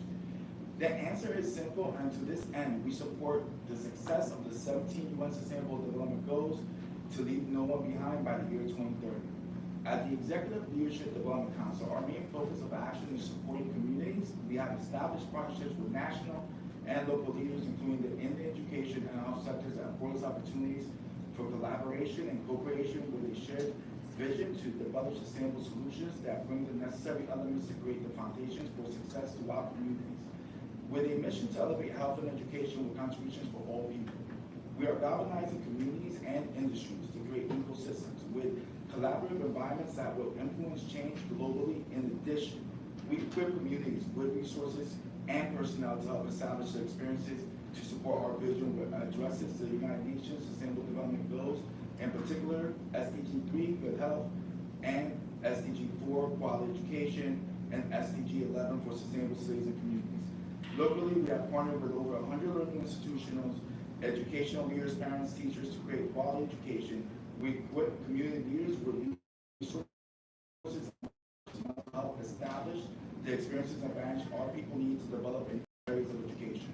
This includes teacher and parent development and training so that our children may have the best possible experiences and environments. Through our partnerships, we have leveraged over $15 million that we have contributed to the creation of libraries, community gyms, kitchens, and tech labs. We have built a concept space gym modeled by the history of the best that humanity has to offer. We teach physical, mental, emotional, and energetic fitness, each to enhance and elevate the human experience for the citizens of the world. We have planned to establish learning facilities in Africa, starting in Ghana and Nigeria, to expand these quality education opportunities. As it relates to health, we believe on providing access to quality health. We work with affected and interest partners in the community to collectively provide healthcare to address the social determinants of health by providing access to resources. In addition, we are connecting communities with resources that will help with economic stability, including safe and affordable housing, transportation, access to nutritious food and physical activity opportunities, and assistance with language and literacy skills by building a robust network of community-based organizations that are committed to the community we serve. Our goal is to bring these resources and services together under one roof to address the key drivers to help to impact communities with the best outcomes by advancing true comprehensive whole person wellness. This includes working with experts to build state-of-the-art preventive care center to open in 2027. Through these partnerships, we are building opportunities that have ignited dialogue so we can leverage public and private partners to accelerate the global change we want and need. Our team has combined our decades of experience, including partnering with national and local governments, which have spread out our social driven to begin impacting change. We believe that SDG 3, good health, and 4, quality education, and SDG 11 for sustainable cities and communities are essential. This includes SDG 17 on partnerships with all stakeholders, communities, cities, municipalities, states, national authorities. But we are working together to support the eradication of and the lack of quality education. In closing, we are looking forward to building these important partnerships to support communities globally with good health and quality education, to support a sustainable and better future for all, with a world filled with dreams, purpose, and contributions, so we leave no one behind for 2030 and beyond. And lastly, I would like to close. It's just about action. Exactly what you all have done today, coming together. Keep doing. Thank you so much, Juan, and again, thank you for the refreshments, everyone whose organization provided refreshments, and also so did Paula. Oh my God. Yes, as well. Thank you, Paula. She stuck the sandwich next to me. What happened here? Thank you, Paula. So now, we have a short video from Dr. Adam Rosenthal, but we're going to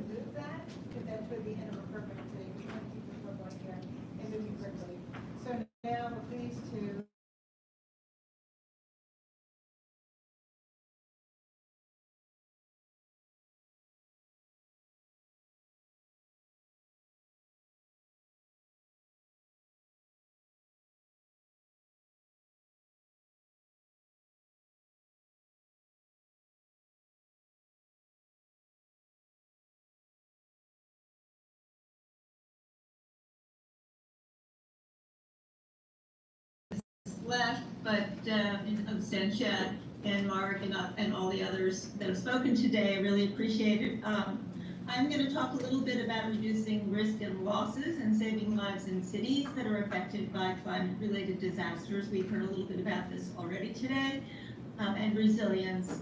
And we know that population is over half of the world's population are living in cities, and we're seeing that climate-related disasters are exacerbated in cities due to lack of or outdated urban infrastructure, density, growing unpredictability, and lack of preparedness, we've heard a little bit about. So I'm going to really focus my remarks around actual examples of where we've seen reducing disaster risk and helping ensuring that we meet the goals of the 2030 Agenda and the Spirit of World Cities Day. And I know that there are over 10,000 cities, as Sandra has noted, and a number of them don't actually implement the strategies that they have to for resilience, but I'm going to share a few. New York City and San Francisco have implemented comprehensive disaster risk reduction strategies, including measures that include early warning systems, evacuation plans, and infrastructure improvements. In Mexico City, we see that they've developed natural plans for earthquakes, which include strict building codes and early warning systems, as well as preparedness drills. And then in some coastal communities, such as Bangladesh, the Bangladesh Red Crescent Society and its partners have reduced the risk of cyclones and other natural disasters by setting up community disaster management committees, providing risk assessments and preparedness plans.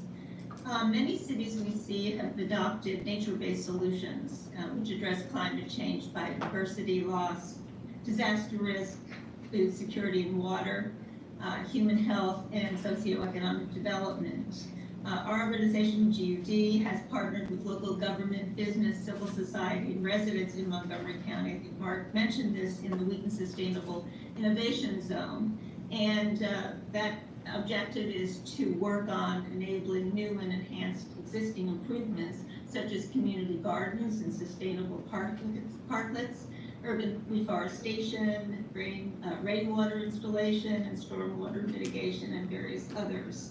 I thought I would also talk a little bit about some of the collaborations, and there are lots of collaborations. We've heard a number of them today, but I thought I'd address something called the Making Cities Resilient 2030. I see UNDRR helped establish that. It's a partner of UN Habitat, and United Cities and local governments are among its core partners. It was recognized in the new Urban Agenda General Report of the implementation of it in the Making Cities Resilient 2030 was recognized there as a cross-stakeholder initiative for improving local resilience through advocacy, sharing knowledge and experiences, and establishing reinforcing city-to-city learning networks with technical expertise, as well as connecting different layers of government and building partnerships. They've also created something called resilience hubs, which are local authorities that have established a track record in disaster risk reduction and resilience and are committed to support and mentor other MCR municipalities. We are particularly pleased that the city of Porto Alegre, as Mark mentioned, which was the first sustainable innovation zone, was named a resilience hub in August. The other stakeholder engagement mechanism that I've been active with is the UNDRR Sendai stakeholder mechanism. And I'm sorry that Dan left, since he leads the civil society as a co-lead of their advisory group on the stakeholder engagement mechanism. And we've been contributing resilient and sustainable solutions and exchanging local community practices for both man-made and natural disasters through different partnerships. And we take an all-of-society approach. There are over 21 major groups and stakeholders that we partner with, advocating for recognition and implementation of disaster risk reduction in the UN system, and including the climate change space. Its goal is to support engagement of disaster risk reduction in stakeholder groups, including many vulnerable populations who include and including people with disabilities and women and other particular groups in policy making.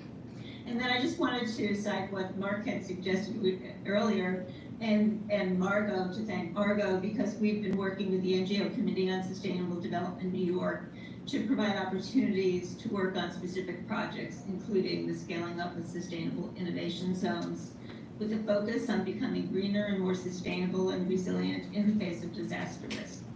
We can strive towards a future where cities are more than engines of growth, but also there are centers of equitable, sustainable living and ensuring that no one is left behind in any communities. Thank you. Hope I kept back to my 6 minutes. Okay, well, we appreciate that, Jane, and now we're gonna go right on to David Michael. Sharon, he's the Executive Director for the Global Initiative for Food and Security Ecosystems Preservation in Nigeria. Are you there, David? Yes, I am, Margot, Your Excellencies. Greetings to you all. Thank you. Go ahead. Can you go, David?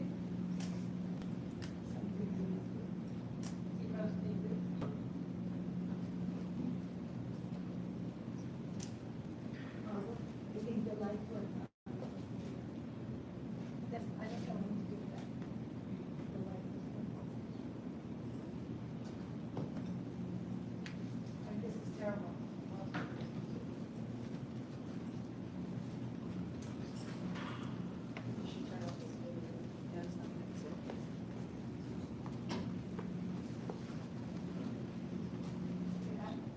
Is he still here? No. Oh, my goodness. Well, that's a shame. Ashali, are you here? Yes, Margot, I'm here. Okay, so we're gonna we need to move on. That is that for we'll see if we can plan. So we're happy to have Ashali John. She's the acting director for the Urban Economy Forum, and she's not joining us to share her insights. Over to you, John. Thank you, Margot, and good afternoon, everyone. To celebrate and promote cities, today I will speak about community development, financial institutions, CDFIs. While the financial sector has an important role to play, but hesitates to invest in poor neighborhoods, the CDFIs are equipped to develop financial products and extension of credit with conditions to meet Sustainable Development Goals, SDGs, and Environmental Social Governance, ESGs. When did the CDFIs industry start? CDFIs were created after the Great Depression worldwide, specifically in the most developed countries. Their main goal was to continue to assist in economic growth and provide opportunities to distressed communities. They are linked to federal funds and city revenue. In the US, this fund is called the City Block Development Grant, CDBG. The city grants these funds with its development plans to uplift poor neighborhoods, promote MSMEs, SDGs, and ESGs. Access to CDBG funds require training and direct technical assistance. CDFI training programs offer tailored capacity building plans to meet the unique need of business owners targeting key issues of supporting sustainable development. How do we connect the dots? SDGs represent action in one area that will affect the outcomes in others. And that development must balance social, economic, and environmental sustainability. The creativity, knowledge, technology, and financial resources are necessary to achieve SDGs in every context. However, the ESGs allow operational methodology from social return on investments. The adapted and listed indicators provide measurements, rating, and sustainable results. Let's continue connecting the dots. Let's look at the 3 ways of financing: traditional, sustainable, and climate financing. Traditional financing's main objective is to maximize profit. However, it doesn't include inclusive finance and societal benefit that are required to achieve SDGs. The concept of sustainable finance or impact financing in achieving SDGs measures benefits towards society, environment, governance, and value creation. It dissipates the qualitative framework of people, planet, and profit.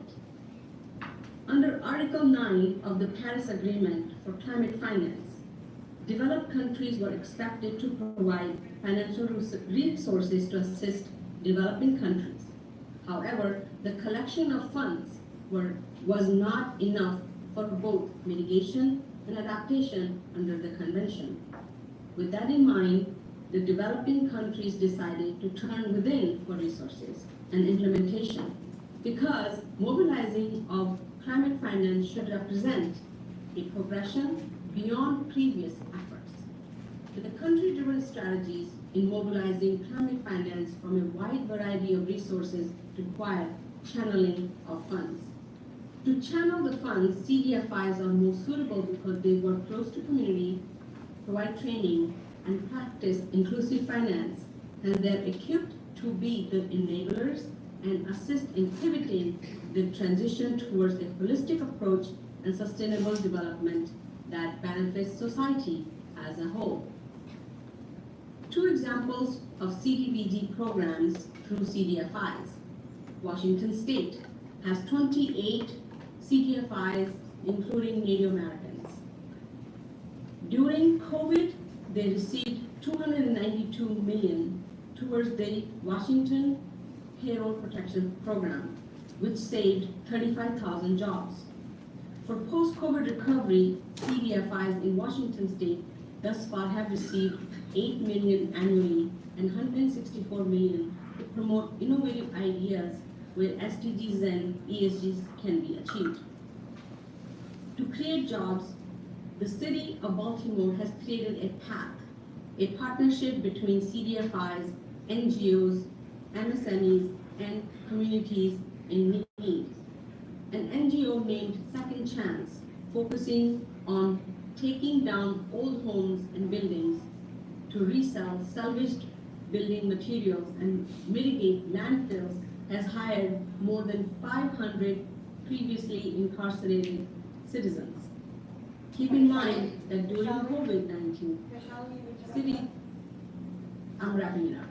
Keeping in mind that during COVID-19, cities faced many challenges. The post-COVID recovery places more responsibilities on cities and its Economic Development Office. The use of recovery funds through CDFI seems more sustainable because they are embedded within communities, provide training, and promote innovative ideas that include SDGs and ESGs that are crucial in addressing issues around building resilient cities, climate change, and sustainable development. Back to you, Marco. Thank you so much, Ms. Ali, and I appreciate your, and now, with every headlines, we're going to cover this, I hope, perhaps the CSO Nairobi conference and also the Summer of the Future. Any other updates you want to share with us from the CYTD? Every headlines, senior advisor for the company. Over to you on that. Thank you so much, Margo. It's great to be here in person as well as online.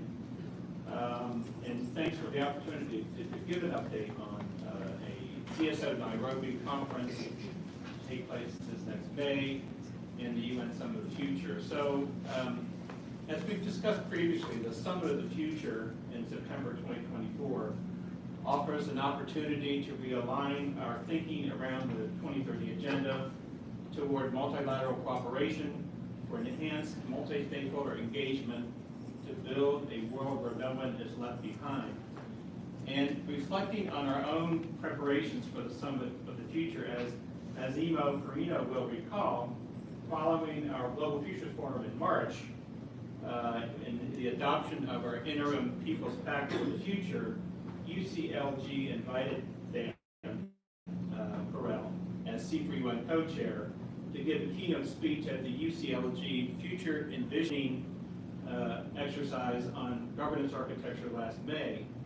Moreover, our previous C4UN co-chair, Maria Fernanda Espinosa, is the Ubuntu advisor to UCLG, and our new co-chair, Florence Sievo of SDGs Kenya Forum, had also been invited to speak at the World Assembly of Local and Regional Governments on the margins of UN Habitat Assembly this last June in Nairobi. So there are many synergies and to be explored and further developed between civil society and local authorities as we prepare for the Summit of the Future. The Pact for the Future of Humanity, unanimously adopted by the UCLG World Congress in October 2022, articulates 30 key commitments that cities and local governments have made to people, planet, and government, showcasing the strength of the transformative global municipal movement. UCLG identified 4 key entry points whereby local governments and CSO partners can contribute to the Summit of the Future that include reclaiming the commons, redefining finances, regaining trust, and rebuilding governance architecture. So the UCLG Pact for the Future serves as a model for the development of our own People's Pact for the Future, to hold not only member states, but ourselves accountable to the promises we make in partnership with others. As a civil society declaration of both principles and advocacy designed to feed into the General Assembly's preparatory negotiations on the Intergovernmental UN Pact for the Future and related Summit of the Future outcome documents to begin this fall. Now, last Friday, actually here in this conference room, as Jim will recall, he was among us, UNDGC brought together CSO partners, UN agencies, and donors for the first planning meeting in support of the much anticipated 2024 UN Civil Society Conference to be held on 9 and 10 May at the UN office in Nairobi, Kenya. The conference aims to ensure multi-stakeholder participation and preparation for the Summit of the Future.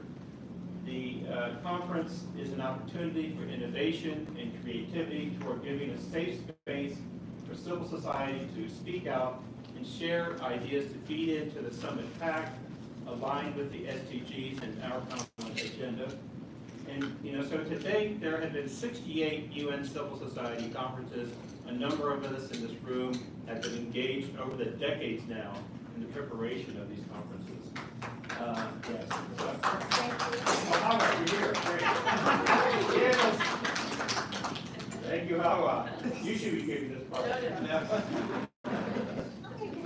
So, the CSO conference aims to ensure the integration and engagement of civil society voices and their inclusion, inclusive participation in the summit through national, regional, and global consultations aligned to the summit outcome document, a Pact for the Future, on position papers, action plans, and policy recommendations to feed into specific projects and initiatives relevant to the Summit of the Future, to encourage integration of recent innovative concepts for inclusive civil society engagement. And with the conference taking place in Nairobi, we seek to include as many voices from the global south as possible, especially from the grassroots and those who feel unseen and unheard worldwide. So planning starts now. In-depth and swift discussion is required to create the planning structure, next steps, and follow-up actions, including selecting the conference co-chairs and working group committee, and also securing additional financial resources. We will establish a regular conference planning and working group meetings with civil society and with the UN, including with our UN Nairobi colleagues. Discussion is needed on organizing conference planning town halls to ensure inclusive engagement of CSOs, UN entities, and other stakeholders in the planning process. So there will be ongoing consultations and conference planning updates to the summit co-facilitators as well. So stay tuned on UN Web TV and here in New York for a UN Global Civil Society Town Hall on December 12th, with the President of the General Assembly and with our own House and DGC, where further preparations for this UN Civil Society Conference will be announced. The liberty of chairing this session by saying, why isn't it 3 days? Just thought I'd ask. You know, because we've had 3-day conferences, with civil society, not only in New York, but also other locations around the world, right? We all know that. So we're asking, why not 3? Show me the money. But no Money. money. They did get the money, and we know where it's coming from, so go figure. Let's figure out how to make that happen. So now we have, right now, we just have, Michael David has turned us back online. We're gonna come to him. We have a couple people in the room that I want to acknowledge and give him a second, then you're gonna be one of them, to give a couple of words. Over to you, David. Michael, yeah, you came back. Thank you, Margot, for the opportunity. Your Excellencies, my apologies. I was not earlier due to internet connection. So if you want to have a better city, the city must have good internet connection so I don't get cut off like this. So briefly, I was looking at food security, and I'm saying that we cannot have better city, better life without food security. So our cities must be food secure. So the question is, do you know where your food comes from?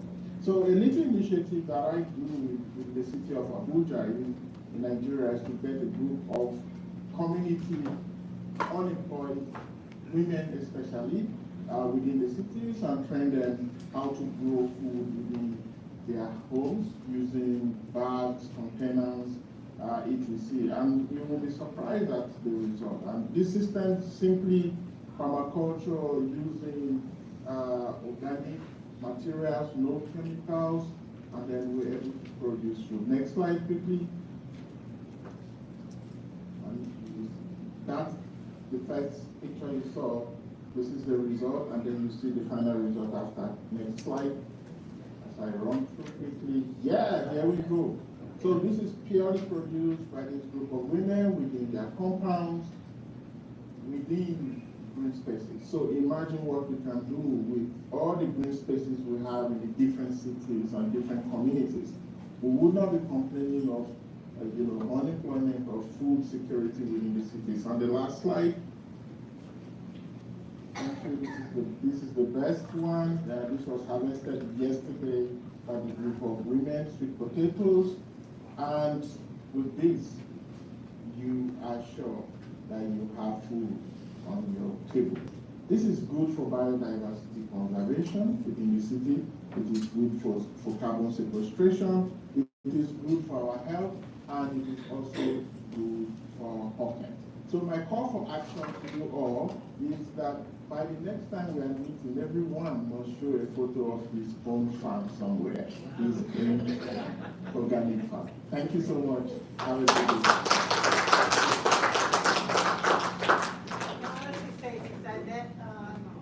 David Michael, he has been a man of action, and he has always done something to impact his community. So proud of him. He's also a member of our executive board. I'm going to ask a couple of people here in the room who've just come in. Gentleman here, who's going to be coming over today. Why don't you come over and sit here? And I'm also going to invite Paula Diallo and also Jen Lincoln Chine. Why don't you share your those who would be you are now the chief, right, of the board of ECOSOC, of the NGO ECOSOC. Am I saying this right? Because I didn't have at GEH.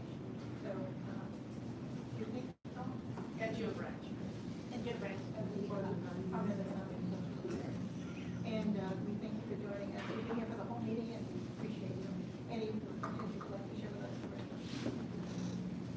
Thank you very much, before inviting me. I'm not prepared, but my name is Gu Jin Chang. I'm the chief of NGO branch in the Plaza of headquarters.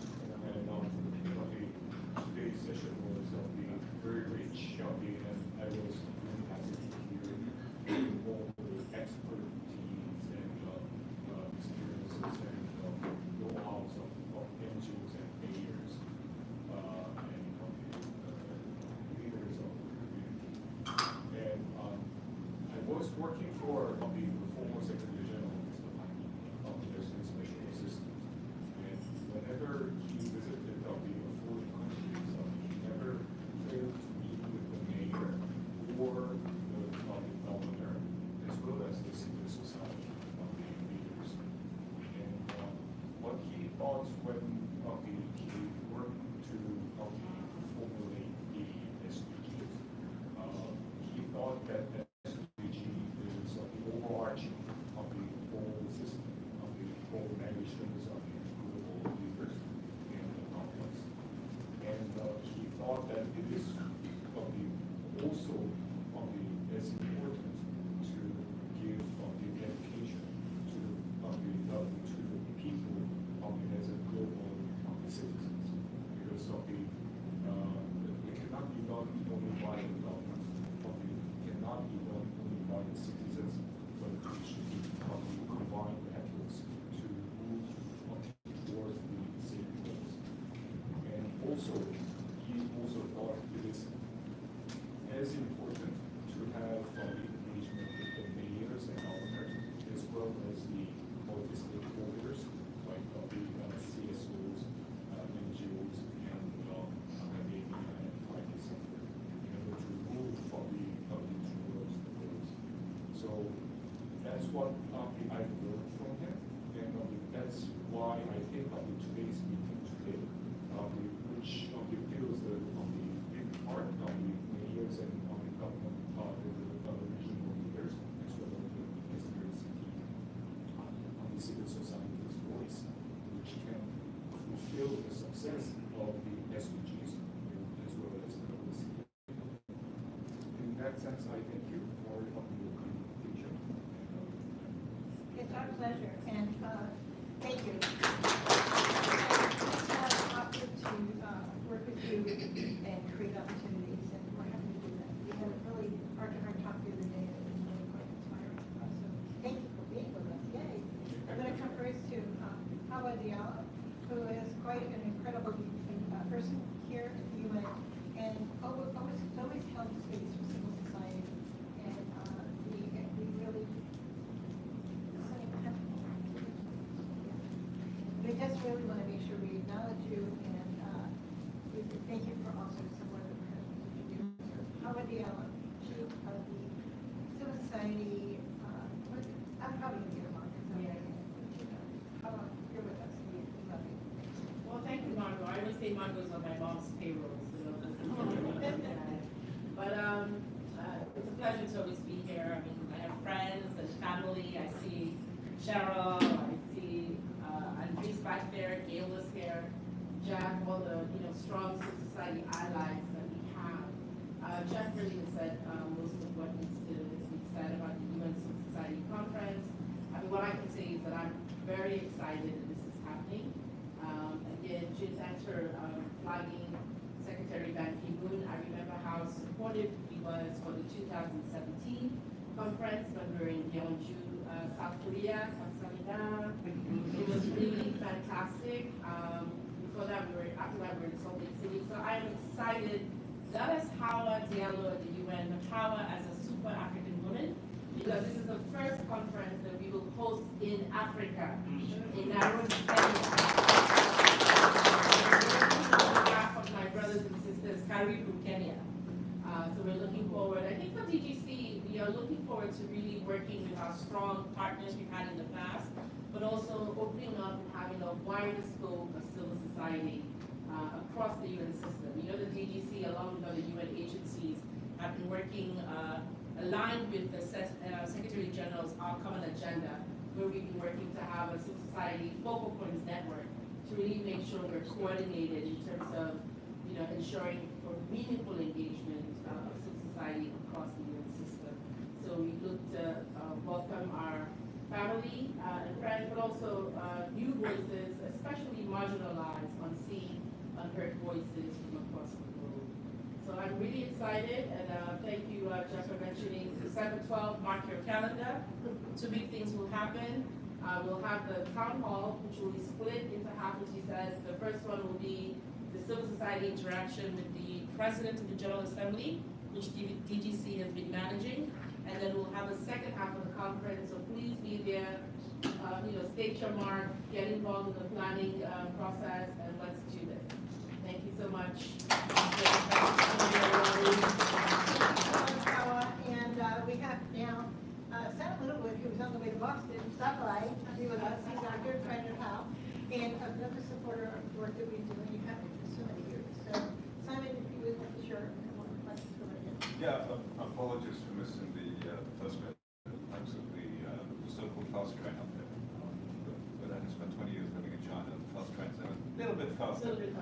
So I could have done the journey an hour, but it takes 4 hours from DC to here, which is a sort of good example of the application of technology in smart cities. If you look at what China has done in building its cities, it's incredibly efficient relative to the US or other countries. And that's driven by many things. It's partly legislation, partly by government, but a large part is finance, which is what I do. My background is money. So I'm a lawyer, accountant, banker, fund manager, everything related to money and how we put money to work to put sustainable solutions where they're needed. My core focus is the global south, specifically Africa. And what we do is we figure out how we can put the financial tools in place to achieve all of these things that we'll talk about, which is building more sustainable cities and trying to navigate the path. One of the things that I've latest, I was in a day-long meeting yesterday with somebody from the Central African Republic, and unfortunately, Mr. Biden has now excluded the Central African Republic from the law, so that wasted my day.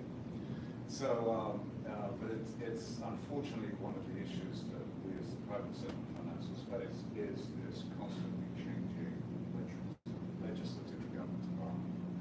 And I think that's one of the practical problems of getting funding, because if you're doing some of these smart cities where you're talking 5, 10, 15, 20-year investment programs, we cannot work in an environment where the legislation is changing every time there's an election. So we need returns on investment, which means we pass that cost on to the project, which is why the cost of doing projects, particularly in Africa, is so high. So we're working on the solutions. Things are heading in the right direction. I'm very hopeful that COP28 will show some progress. Really? Well, okay. Hopeful. I hope so. You know, because a couple of weeks ago, they didn't even know that it was coming, right? And, I was there and I was checked everything by and going, so what about COP28? And they looked at me and went, what's that? So, but I think there's sort of tens of thousands of people descending on the line now, so we'll probably get the message. well, yeah, thank you. And the hotel's on, yeah. But thank you, Simon, for dropping by. We appreciate this. It's a pleasure to have you with us and share your insights.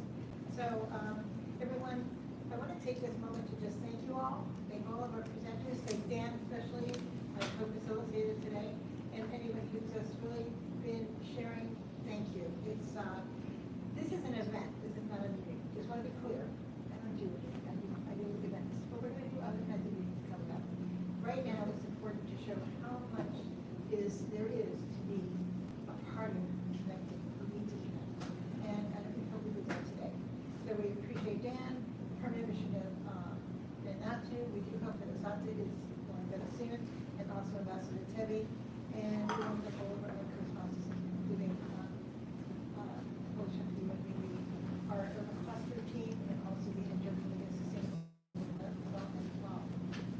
We do have a video from Adam, and I would like to show it. So as we go out, and if you would like to, you can put the video on now, and it's a short one. I think he wants to send us about it. We're going to put on an initiative in Monday for zero carbon emissions. Please all also enjoy the refreshments that are here, and I do have some fun baggies if anything. It's not a good thing to have, but sometimes we need them. Thank you, everyone. And I would have